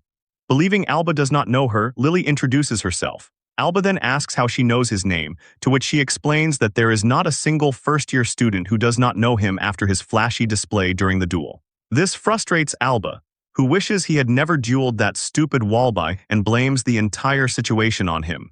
Setting that aside, he asks Lily why she was hiding. She explains that when she arrived, everyone was already fighting, so she simply observed. She then mentions that this kind of special magic is something she has only ever heard about from her master. Hearing this, Alba asks if she is referring to his lightning, but she denies it and tells him to look at the chimera. Just then, the chimera begins to turn into smoke as Alba watches in shock, its entire body fading away. Alice then explains that the chimera vanished because its magical energy dissipated, as it was a phenomenon transferred from another dimension, essentially a fabricated copy. However, this explanation goes completely over Alba's head, leaving him confused, so Alice continues, clarifying that it relates to the magical theory of interdimensional phenomenon fabrication. Even then, he still does not understand, so she repeats the name of the theory again. She explains that the phenomenon of creating fire is understood as using tools to produce frictional heat, a rule that naturally exists in this world. Magic, however, is different because it violates such natural rules by creating fire from nothing. Similarly, someone used magic to fabricate a copy of a phenomenon, the chimera, and make it appear from another world into this one. Upon learning this, Alba asks if it disappeared because it was not a real chimera but one created through magic. Lily confirms and explains that it is a special kind of magic that ordinary people cannot use.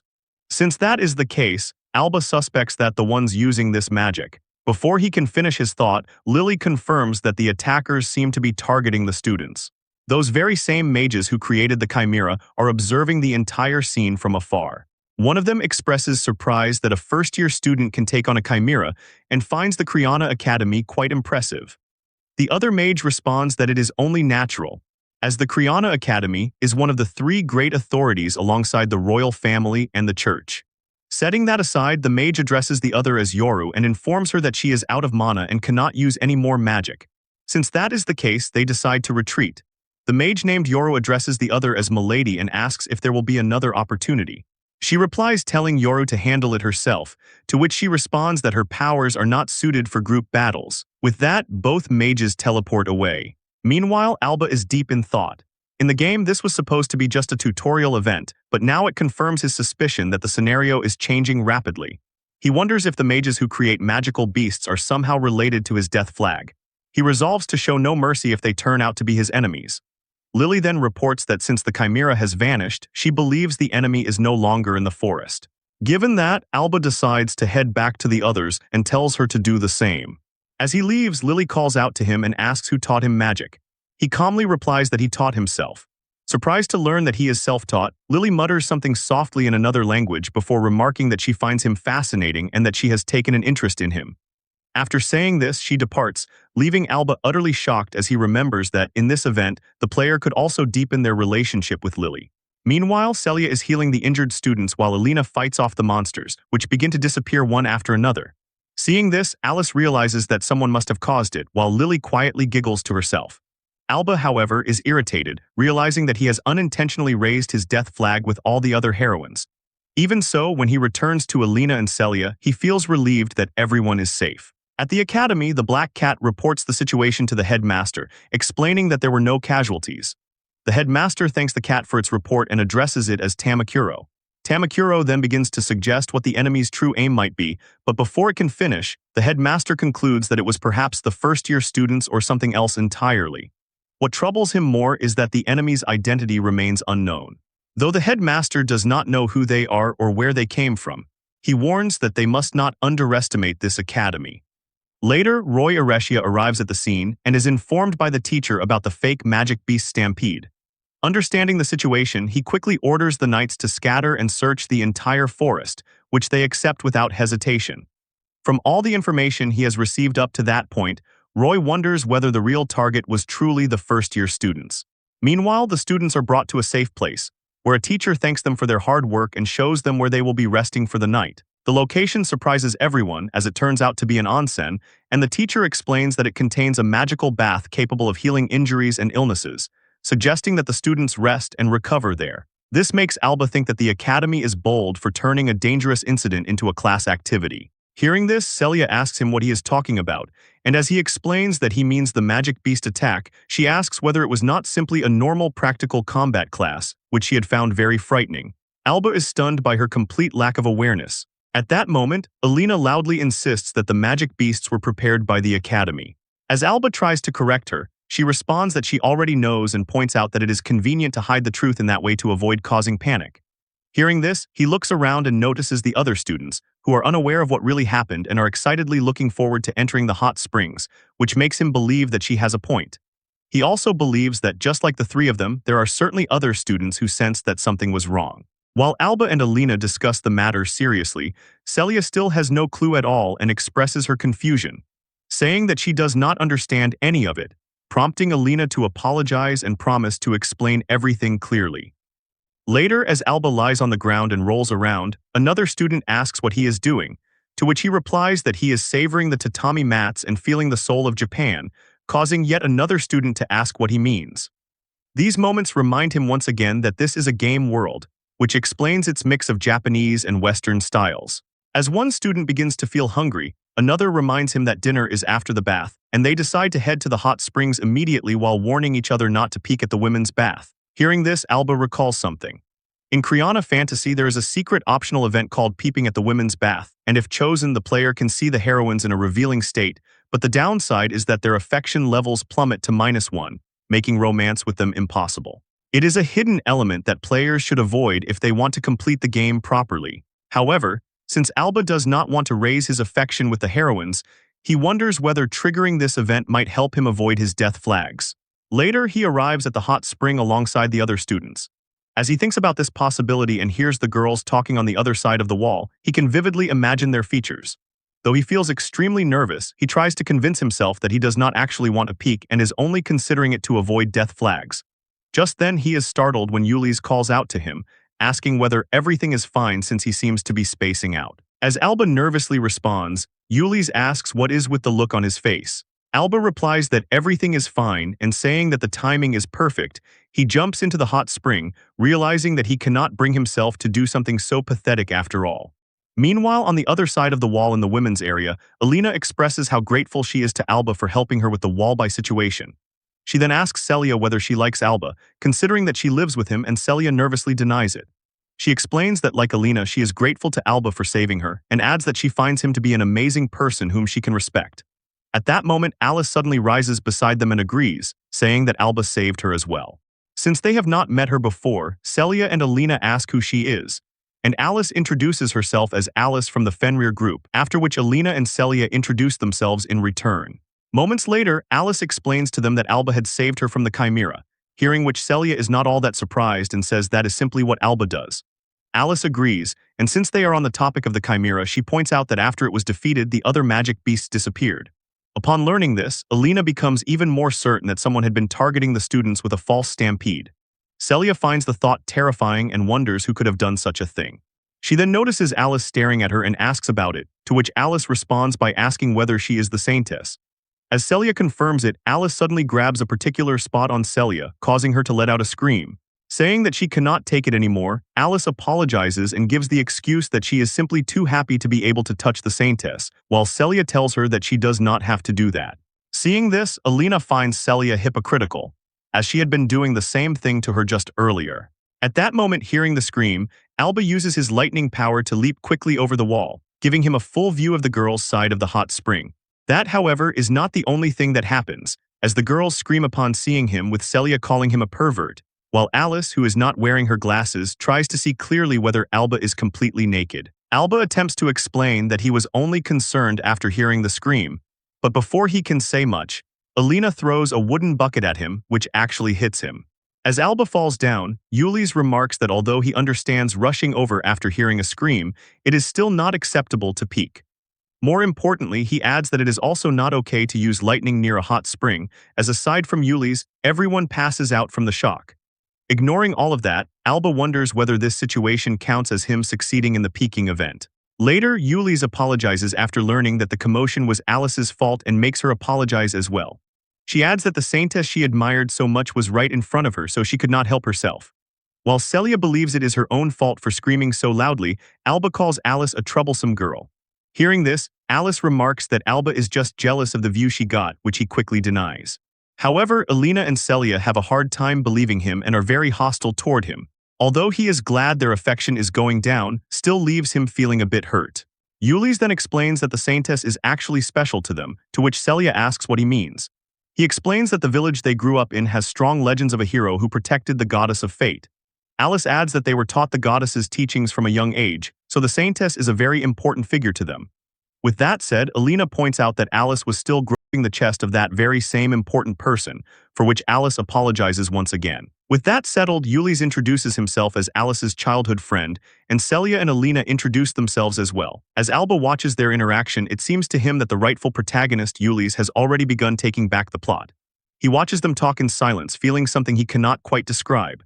He then starts walking away, reminding them that it is almost time for dinner, and agreeing with him, all of them decide to head there as well. Alba feels frustrated with himself for being so foolish as to feel jealous of Ulis and reminds himself that he is the villain, not the protagonist. Later, they all have dinner arranged by the academy and find it very delicious. But just then Alba notices that someone is missing, so he asks Celia whether she has seen Mina, the first-year student. Celia asks if he is talking about the girl she met during the lunch break and replies that she has not seen her. However, Alina has a serious expression as she mentions that her father told her something just that morning, something she could hardly believe. Hearing this, Alba asks if she knows anything, to which Alina reveals that Mina's parents, the heads of the Lupica family, were murdered. Meanwhile, at the Lupica estate, it is oddly quiet, and the only sound that can be heard is Mina crying. She grieves for her dead parents, asking why this happened and wishing that someone would come and help her. Alina adds that she has heard the killer has not been caught yet. Learning all this, Alba wonders if this is somehow related to his death flags, since Mina is a side character in the game and should not be someone involved in the main scenario. Celia then expresses her wish that they could do something to help Mina, as death is too painful a burden to carry alone. Alina agrees with her, and Alba understands her words as well, since Celia is someone who has seen many deaths, so he too agrees. With this, he believes that his death flags have nothing to do with the incident, and as Mina's friend, as he promised her, he will do everything he can to help her. A few months later, as Alba is dozing off in class, the teacher throws chalk at him, reminding him that it is class time, and he apologizes. It has been a month since the field trip, and now it is June with his peaceful school life continuing. Like the real world, Criana Fantasy has 12 months in a year, with seasons that reflect a Japanese lifestyle. The game covers 3 years of school life, during which the protagonist levels up through classes and has a wide variety of choices. One can choose a guild and become the adventurer king, do business in the city and become the financial king, seek legendary magic to become a great sage, or unravel ancient mysteries to become a hero. As all the main characters meet in the hallway, Alba also remembers that the player can romance the heroines as well. However, he has no intention of aiming for any of these paths, as he is destined to become the villain in every route. He believes that if he were to choose any of those paths, he would surely end up exactly as he does in the game. His thoughts are then interrupted by Ulis, who suddenly appears behind him and startles him. As he is standing near a wall, Ulis asks what he is doing in a place like that. But what surprises Alba even more is remembering that Ulis is the protagonist who will eventually defeat the villain. Just then, Celia holds Ulis' arm and mentions to Alba that Ulis scored the highest in the practical test for the Holy Wolf group, which she finds amazing, while Ulis insists it was just a fluke. Although the three of them seem to have grown very close to Ulis, Alba appears a bit distant. He then walks away, saying that he is glad for Ulis while admitting that he messed up, leaving everyone puzzled. Ulis wonders if he made Alba feel bad, as if he were bragging, but Celia assures him that Alba always eats his bento alone. Alice, however, remarks that Alba might have gotten jealous because Celia praised Ulis. Surprised by this, Celia watches Alba leave and wonders if he was really jealous. Alina, on the other hand, believes that if Alba truly was jealous, then it was childish, which Alice finds a bit harsh. Just then, Alina realizes something, and noticing this, Celia asks her what is wrong. Alina seems to have remembered something important, though she does not say it aloud. Meanwhile, Alba believes that the way he is currently living will prevent him from becoming the villain the original Alba was in the game. That is why he is doing his best to avoid interacting with the main characters as much as possible, just as he isolates himself in the mountains and spends his time alone. Just then, someone approaches him and asks whether he is taking another nap. As he opens his eyes and sits up, he sees that it is none other than Mina. It has been a while since they last met following the passing of her parents. She then asks if he wants to eat lunch together. Since she is a supporting character and someone unrelated to his death flags, he accepts. Because she is not connected to his death flags, he can speak with her freely and without reservation, which makes him very happy.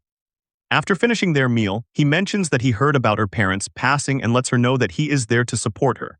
He reminds her of his promise, saying that he will help her just as he said he would. Hearing this, she thanks him from the bottom of her heart and is glad that she came to see him.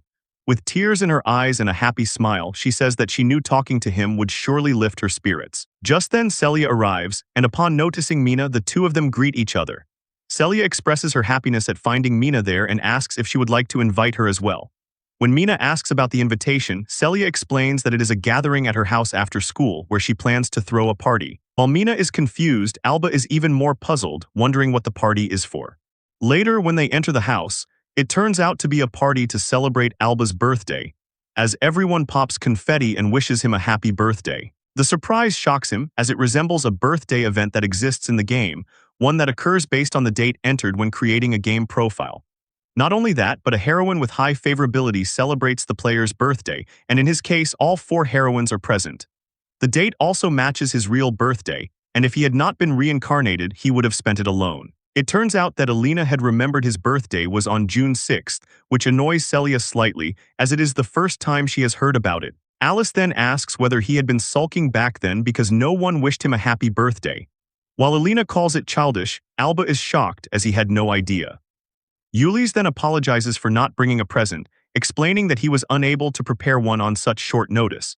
Alina tells him that it is fine, saying that she is simply grateful that they can all gather and celebrate Alba's birthday, while Celia believes it is Alba's own fault for not speaking up. Alice then remarks that Alina knew it was his birthday and yet is still acting tsundere about it, which makes Alina a bit embarrassed. Setting that aside, Mina introduces herself as Mina from the Holy Bird group and thanks everyone for letting her join.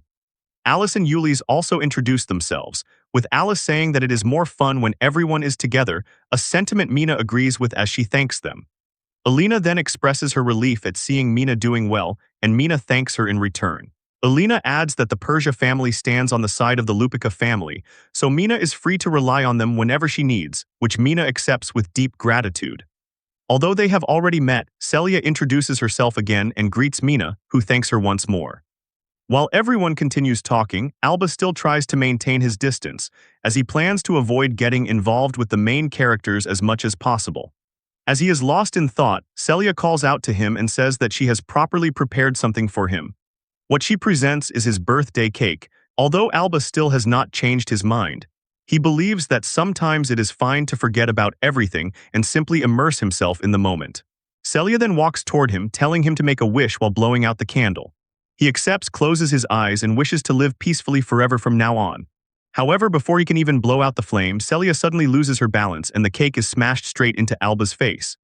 Everyone begins to laugh at the comedic scene while Celia, with teary eyes, apologizes and wipes the cream from Alba's face. Moments later, as it is already getting dark, Alice and Ulysse set off to head back to their academy dorms, and Alina decides to go with them since her estate is along the way. After exchanging goodbyes, Mina informs them that she is heading in the opposite direction, and Alba says he will walk her home, as it is better to be careful after what happened to her parents. Seeing Alba and Mina interact, Celia believes that Alba is kind to everyone, so she feels there is nothing especially jealous about his behavior toward her. As they begin to walk away, Alba suddenly pauses and asks Celia to come with him, which confuses her. He then explains that he is not going to leave her alone at home since he is her bodyguard after all. Hearing this makes her very happy, and she tags along with them while letting out a strange laugh.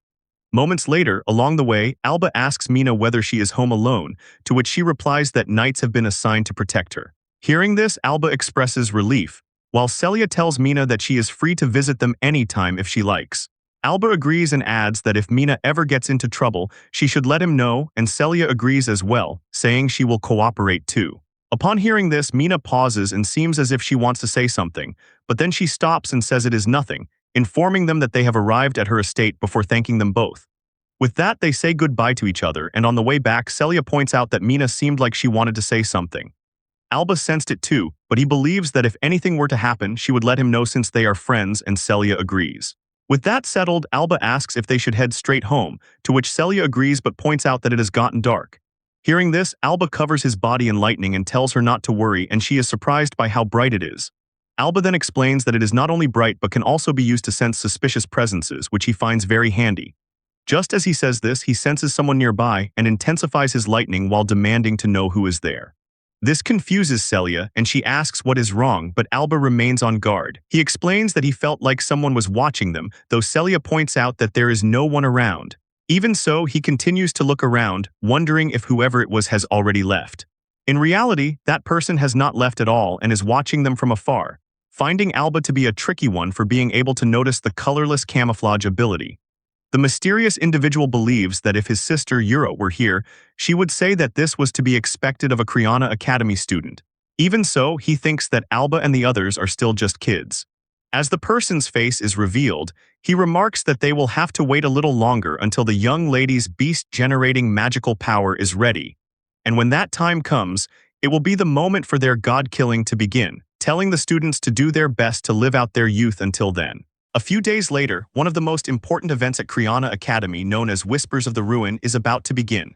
As today marks the sports festival, Celia steps up to the microphone and announces that, with the righteous power and spirit they have learned at the academy, she vows to fight with honor. After making her declaration, she introduces herself as the first-year representative of the Holy Horse Group, Celia Margaret. The principal then takes the stage, saying that he looks forward to the growth of all the participating groups and encourages everyone to fight with all they have. In the game, the player participates in the competition with the team chosen at the start, and if they win, the heroine's affection increases. However, Alba, who is also in the Holy Horse Group, has no intention of winning, as he wants to avoid his death flag at any cost. Unfortunately for him, both Celia and Alina are fired up and determined to win the competition. Celia is excited because this is her very first sports festival, while Alina is determined to claim victory for the sake of the Persia family. Since there is no way for Alba to change their minds, all he can do is sigh at how motivated they are. The two of them then suggest that Alba get serious about winning, and all he can do is agree. Just then, Alice from the Holy Wolf Group tells them not to be hasty, declaring that her team will be the one to win, with Yuli's adding that they will not lose. The three girls begin arguing over who will claim victory,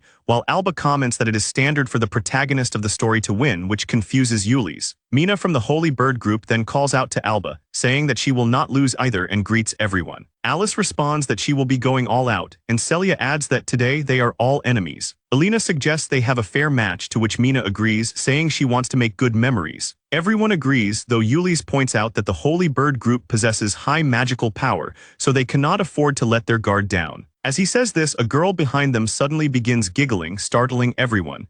It turns out to be Lily from the Holy Bird Group, who comments that Mina seems to have a great deal of magical power hidden within her. She expresses her curiosity out loud, wondering what kind of magic Mina will use. After saying this, she continues laughing and walks away, while Alba tells her not to leave with such a strange laugh. Seeing this interaction, Yuli's finds Alba peculiar for being acquainted with her, though Alba finds it ironic, as there was a future where he could have ended up with her. Soon after, Kate Sith announces that he will be handling the competition's progress and commentary. With that, he declares the first event, a running race.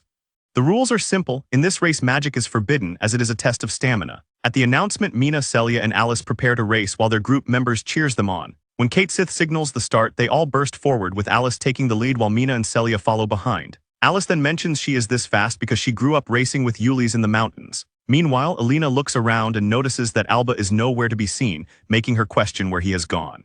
But Alba is actually there, just a lot far away, standing at the edge of the arena. He apologizes to everyone as he plans to slack off, believing it is more important not to trigger his death flag than to win. Later, the next competition begins, a magical battle in which each group must move a giant spherical rock using magic. Lily is confident that she will not lose this event, while Alina grows increasingly irritated, demanding to know where Alba is. Even Celia believes it is taking far too long for him to still be in the bathroom. Meanwhile, Alba remains perched at the top of the arena, watching the entire spectacle while casually eating and laughing, finding the rock's appearance strangely amusing. Soon, the competition shifts to the next event, a test of strength that takes the form of a mock battle. Alina orders everyone to follow her lead, while Celia calls Alba an idiot for still being absent.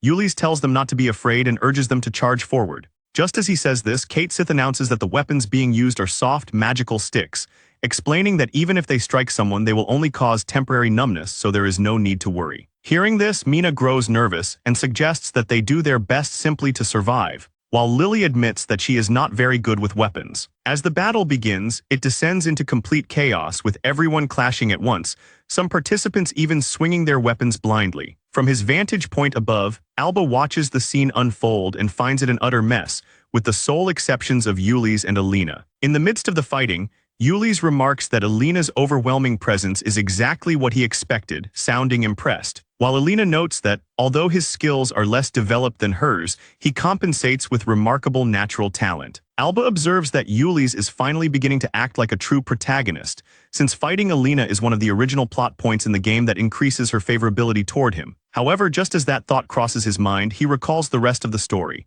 The protagonist first raises the heroine's affection, then the villain Alba steals her away, and finally the protagonist defeats the villain to save her. That was how Alba was supposed to meet his doom. The realization makes him wonder whether, if the protagonist and heroine grow close as the original story intended, his death flag would be triggered regardless. He then reminds himself that it will not happen, because he is not the Alba from the game and will never steal the protagonist's heroine. Moments later, the scores for all the teams are revealed, and Celia points out with concern that the Holy Horse group is currently in last place. Alina reassures her, explaining that the final competition is worth double points, meaning they can still turn things around. Her reassurance quickly turns into anger as she demands to know why that delinquent Alba still has not returned. Celia agrees, once again calling him an idiot, while Alba in his usual spot is fast asleep.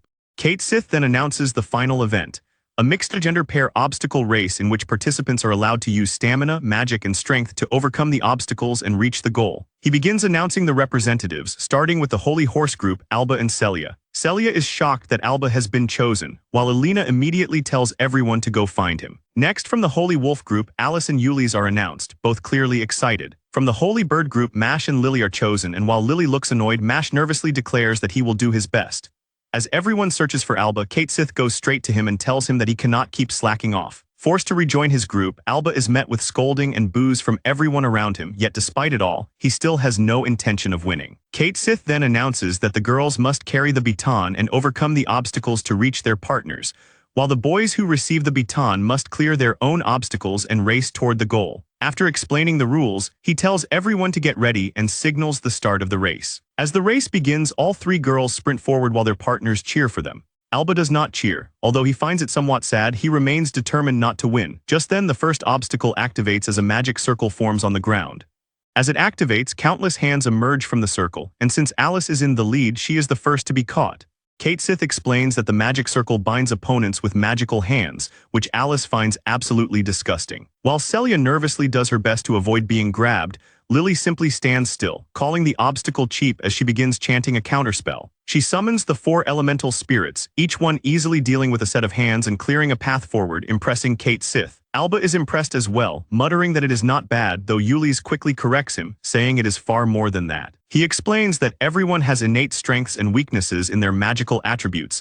If fire is someone's strength, then water is usually their weakness. Lily, however, is able to wield all 4 basic elemental magics and control them simultaneously with ease, something that borders on the unbelievable. Hearing this, Alba finds it fitting for one of the heroines. Watching the display, the other girls are reminded that they are allowed to use magic as well. Determined not to fall behind, Alice activates her beast transformation magic. In an instant, she transforms into a cat, slips free from the magical hands, and dashes forward, all while Kate Sith excitedly commentates on the scene. Seeing this, Alba recalls that, in the game, Alice was a heroine who specialized in tricky magic. More importantly, he asks Yuli's whether she could have avoided being captured by the Chimera back then if she had used this spell, to which Yuli's agrees with an awkward laugh. Celia then begins chanting her own holy magic to deal with the obstacle. Once her chant is complete, she calls forth sacred holy light, which instantly erases all the remaining hands. Alba praises her, telling her she did a good job. Lily reaches her partner, Mash, first and hands him the baton, prompting him to immediately start running and officially begin the boys' portion of the race. As soon as the boys' race begins, another magical obstacle activates, summoning a massive golem. Kate Sith introduces it as the Iron Giant Shocking Mash, while Alba also recognizes it as a serious obstacle, an assessment Yuli's agrees with. Kate Sith instructs the boys to overcome it, but Mash panics and gives up. Alice then hands her baton to Yuli's, who bursts forward at incredible speed. Watching him, Alba notes that it looks similar to the way Yuli's moved when they fought the Chimera, making him wonder whether Yuli's exceptional physical ability is some kind of magic. Lily suddenly appears beside him and explains that it is a first-stage enhancement. She describes it as absorbing kinetic energy from another dimension and converting it into the user's own energy,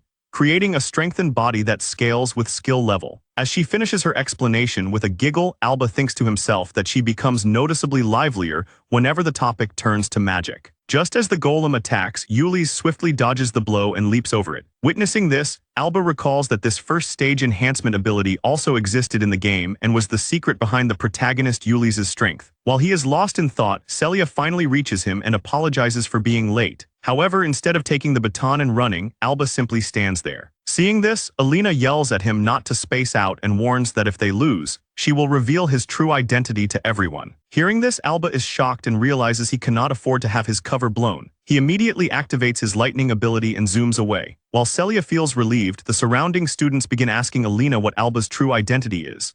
Like a flash of lightning, Alba charges straight at the golem and bursts through it. Hearing the loud impact, Yuli's looks back, and upon realizing that Alba is catching up, he refocuses on the finish line, now just within reach. Before Yuli's can cross it, Alba rushes past the finish line first, shocking all the heroines.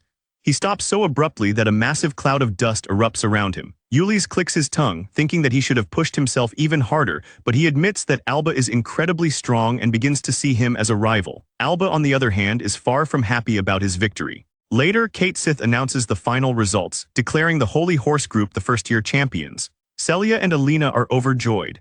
Alice boldly declares that she will not lose next time, while Lily remarks that she had fun and enjoyed witnessing such interesting magic. Mina is also happy, glad that she was able to make so many good memories. At this moment, Alba remains completely clueless, unaware that the sports festival has triggered the next major event. Meanwhile, the individuals who summoned the Chimera during the students' field trip watch the scene from afar. As the competition comes to an end, one of them asks a woman named Sister whether it is time for their plan to begin. The woman, Yor, responds affirmatively, declaring that the goal of their organization, Ragnarok, is the slaying of gods. Later, Alba is glad that the sports festival has finally ended, to which Alina asks what he is complaining about when he was slacking off the whole time. In response, he tells her not to be mad since they won in the end and everything turned out well. Alina replies that she thought he had changed, but he is still a delinquent. Setting all that aside, Alba then asks where Celia is, and Alina informs him that Celia is still in the changing room. She explains that Mina apparently wants to consult Celia about something, which makes Alba wonder what it might be. Meanwhile, in the changing room, Celia arrives and asks Mina what she wanted to consult her about. Just as Celia wonders if it is about love advice or something like that, Mina, with a trembling voice, asks if she can do it, confusing Celia. Mina continues by asking Celia if she is willing to sacrifice something to avoid losing something important. This question really takes Celia off guard, and she can tell that Mina is truly sad. Mina then asks again what a person should do when they must lose something important to protect something else that is important. Celia then says that humans have 2 hands, 2 legs, and 1 head, and with a body like this she believes it is impossible to choose both. She adds that the only ones who can have it all are gods. Thus, weak humans are forced to make difficult choices about what they will obtain, where they will go, and what they will choose. They must decide what to do even if it means worrying, suffering, or sacrificing something. Precisely because of that, those choices are given to humans, and Celia believes that the choice should be something precious to Mina and something she can be proud of. With that, Celia tells Mina that if she is suffering and struggling over a painful choice, then whatever choice she makes, Celia will respect. Hearing this, Mina bursts into tears, thanking her and becoming certain that this person truly is a saintess. Thinking that, she also apologizes to Celia, which confuses her.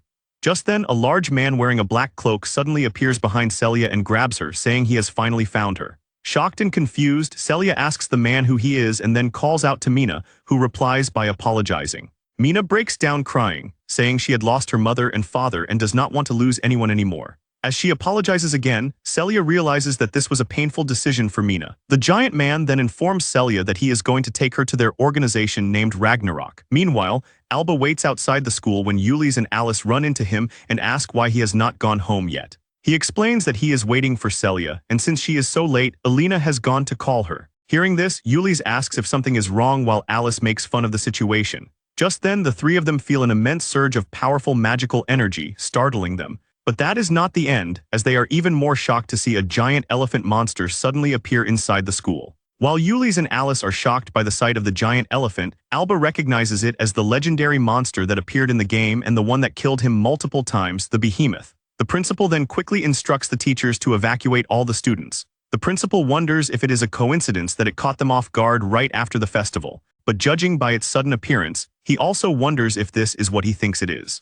That suspicion is confirmed by Alice as she explains to everyone that this behemoth is an imitation. Alba agrees with her, noting that this is exactly like the field trip incident. He recalls Lily's explanation that an imitation magical beast is a special type of magic that ordinary humans cannot use, and whoever did this was probably targeting the students of the academy. Just then Alice tells the two of them to look, as a massive number of goblins have also appeared out of nowhere. Noticing their direction, Ulysse points out how bad the situation is since they are heading toward the school building full of students. Hearing this, Alba recalls that Celia, Alina, and Mina are also inside the building.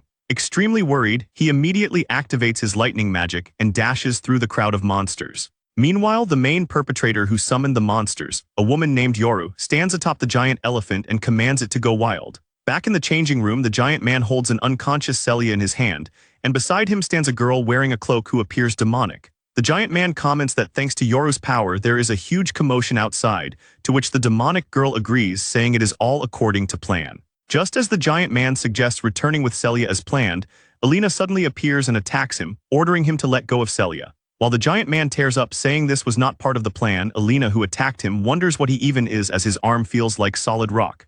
The demonic girl then calls the giant man Dodora and instructs him to go back first. As he accepts, the ground around him begins to move and rise while he slowly sinks into it. Noticing this phenomenon, Alina quickly realizes he is using earth magic and rushes to attack while telling Celia to hold on. However, before she can even reach them, she is attacked by the demonic girl, though Alina manages to dodge it. The attack comes from the demonic girl's tail and she informs Alina that she is her opponent. Without waiting a second, Alina starts attacking the demonic girl, but the girl blocks all of it with her tail. She then tells Alina that this does not concern her and orders her to step aside, to which Alina replies that she will not abandon her friend in the name of the Persia family. This angers the demonic girl, who asks Alina if she wants to die, to which Alina replies that abandoning a friend is worse than death to her. With that said, she uses the Persia family's sword technique to block the tail's attack, spin it, and redirect it back at the demonic girl. This sword technique is called the Persia blooming flower, which counterattacks using the opponent's own attack.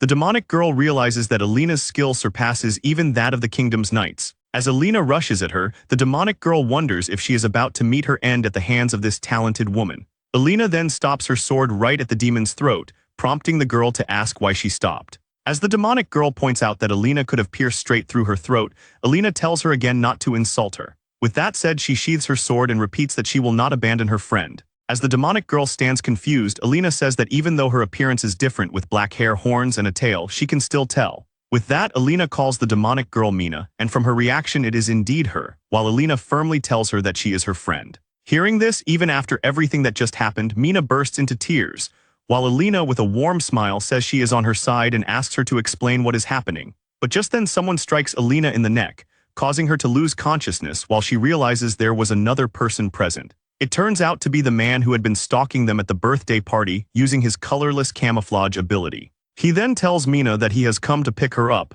and she addresses him as Slide. Slide then grabs Alina by the ponytail and asks if he should kidnap her too and have some fun, to which Mina quickly tells him to stop. She reminds him that she is only lending her power for the saint's kidnapping and agreed to cooperate with Ragnarok under those terms. Slide then tells her not to get cocky just because she is Yoru's favorite, and points out that he is the one who currently has Alina's life in his hands. Enraged, Mina asks Slide if she should kill him, which frightens him enough that he quickly lets go of Alina and says he was just kidding. With that settled, he explains that they are going to escape while Yoru acts as bait. He then places his hand on Mina's shoulder and uses colorless camouflage on her as well. As the ability begins to make her invisible, she apologizes to all of her precious friends, and lastly she apologizes to Alba, who has just dashed all the way there and finds Alina unconscious, making him panic as he calls out her name. Meanwhile, back outside, Yoru commands her imitation monsters to rampage even further. But just then the principal stands before all the monsters and with one swift slash easily eliminates them all, including the giant elephant. Still standing atop the slain behemoth, Yoru finds it impressive and says that it is exactly what she expected from the strongest magical swordsman. With a smile, she addresses him as Professor Gunshow, while he tells her that it has been a while. He then asks why she attacked her own school when she was a talented girl who graduated at the top of her class and was once his dear student. Yoru replies that this is merely a festival marking the end of the three great powers that rule the world. Enraged by this statement, he asks if that means she not only left the academy but also abandoned the church and the royal palace. However, before she explains anything further, she notices the corpses of the imitation monsters trembling, indicating that it is time for her to leave, and she bids the principal farewell while calling him her beloved mentor. Just as she says this, all the imitation monsters turn into smoke, and the principal calls out to her as she vanishes along with them. He realizes that the imitation beast spell has been broken, causing them all to disappear. More importantly, he then recalls the last time he met Yoru after her graduation. At that time, she had said that it was already too much for a country girl like her to graduate at the top of the academy, and that she would dedicate the magic she had learned to the happiness of others, just like the principal.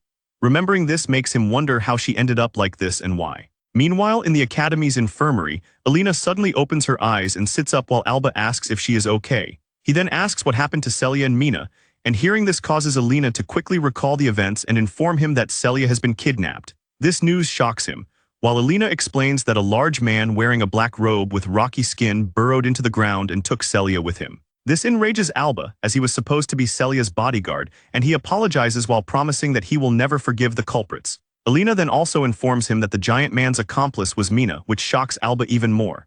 He asks what she means, to which Alina replies that she does not fully understand either, since the figure Mina turned into was not human. Because it looked more like a monster, she believes that it was probably a heretic, which shocks Alba even further. According to the teachings of the Criana Church, a heretic is a blasphemer said to be born from the forbidden union between humans and demons. With that, Alba wonders if Mina was actually a half-demon, to which Alina replies that although she cannot be certain, that form was completely different from the Mina they knew. After a brief pause, Alba states that no matter what Mina is, she is still their friend, so he believes there must have been a reason for her actions. Alina agrees with him, recalling that the friend they spent time with would never want to harm them. Moving on from what Alina can remember, she believes Mina belongs to some kind of organization, and the giant man with her might also be an outlier like her. Hearing this, Alba asks if by outlier she means that gathering of unusual individuals. This realization shocks him because this is an incident from the game in which a cult attempts to kidnap Celia, but thanks to the protagonist's quick thinking she is saved and their bond deepens. More importantly, that event happened in the game because of him.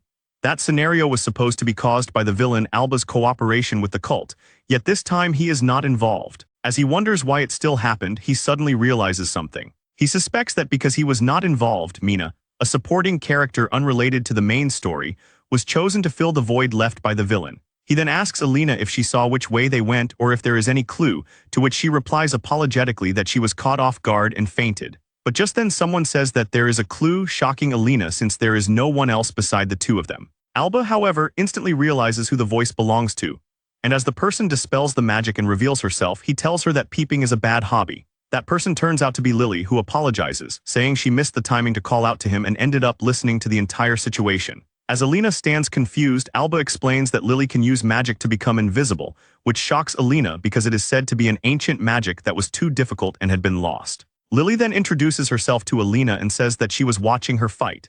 Hearing this, Alina asks if she was there when Celia was kidnapped, to which Lily replies affirmatively.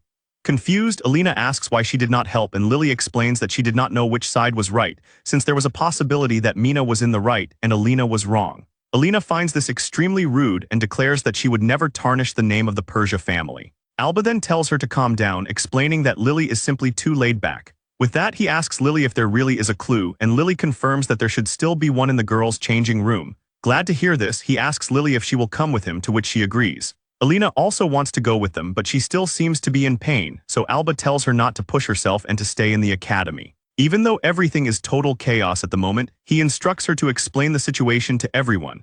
As she still tries to insist, Alba refuses, saying that the injured need to rest properly. As Alba is about to leave, Alina tells him to stop and then asks him to help Mina as well.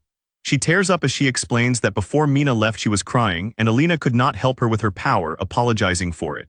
In response, Alba gives Alina a hug and assures her that he will definitely save both Celia and Mina. He also thanks her, saying that she did well and should just wait patiently for now, to which she thanks him in return. Later, they arrive at the changing room, and Lily explains that when the imitation magical beasts appeared, she was searching for the source of the magical power. That is when she saw the whole incident unfold, Celia being captured by the giant man and Mina changing her appearance. She explains that she was trying to grasp the situation and understand what was going on right up until Alina fell and Alba arrived. After hearing that explanation, Alba asks for the clue, and Lily explains that the earth magic the giant man used to burrow into the ground requires a great deal of magical power. Because of that, she believes there must still be traces of the giant man's magic left behind. After saying this, she uses her skills and begins sensing faint fragments of magic, which she believes they can follow to reach the giant man named Dodora. Alba then asks if it is even possible to follow fragments of magic like that, to which Lily admits that other students would not be able to do it. However, she can, and hearing this makes Alba think it is exactly what one would expect from the strongest magic user among the heroines and the sage's disciple.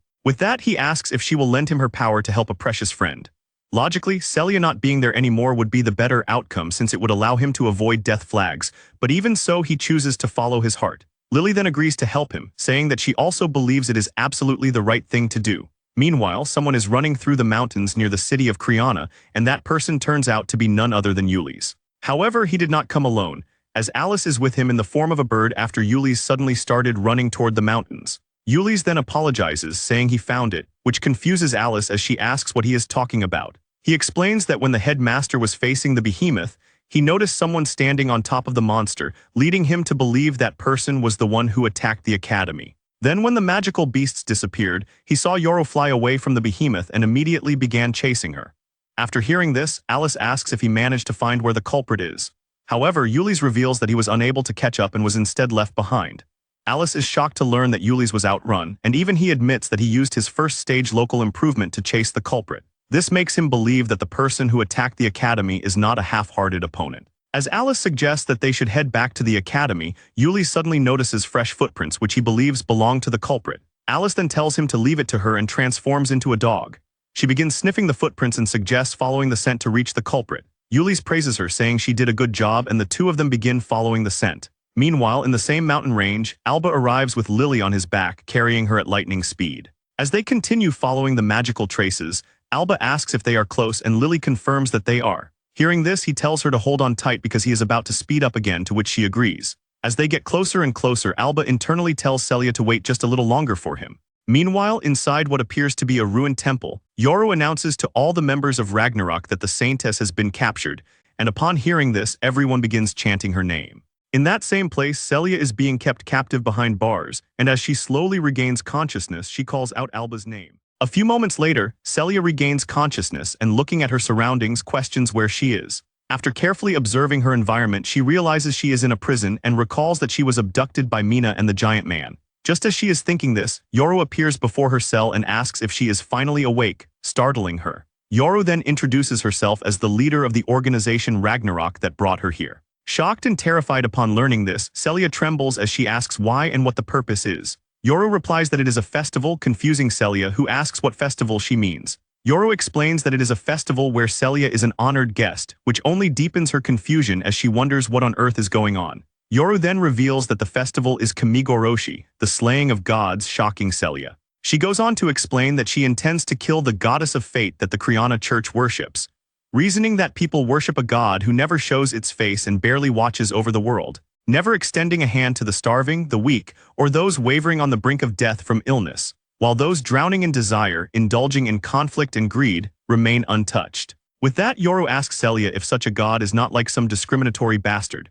However, Celia argues that God does not discriminate, instead believing God is like a mother who grants fate to the lost and watches over them. Hearing this, Yoru trembles and bursts into laughter, asking if Celia should be the one saying such things, considering she is the only woman in the entire world who receives God's favor and possesses sacred power. With spite and anger in her voice, Yoru moves close to Celia and declares that she is the embodiment of God's discrimination, then suddenly reaches through the bars and grabs Celia by the neck. Yoru proclaims that since God will not show up, she will kill Celia, the representative of that God, causing Celia to struggle to breathe as she suffocates under Yoru's grip, until Yoru finally lets her go, stating that this is how she will achieve God slaying. As Celia coughs in pain, Yoru turns to leave, adding that killing her will be a festival held before everyone, and until then she tells Celia to curse the God who bestowed such a fate upon her, even mocking her by asking if the people of the church would still pray and thank their God after witnessing such a destiny. Celia has known of her fate since the moment she was born, recalling how, when she was just a child,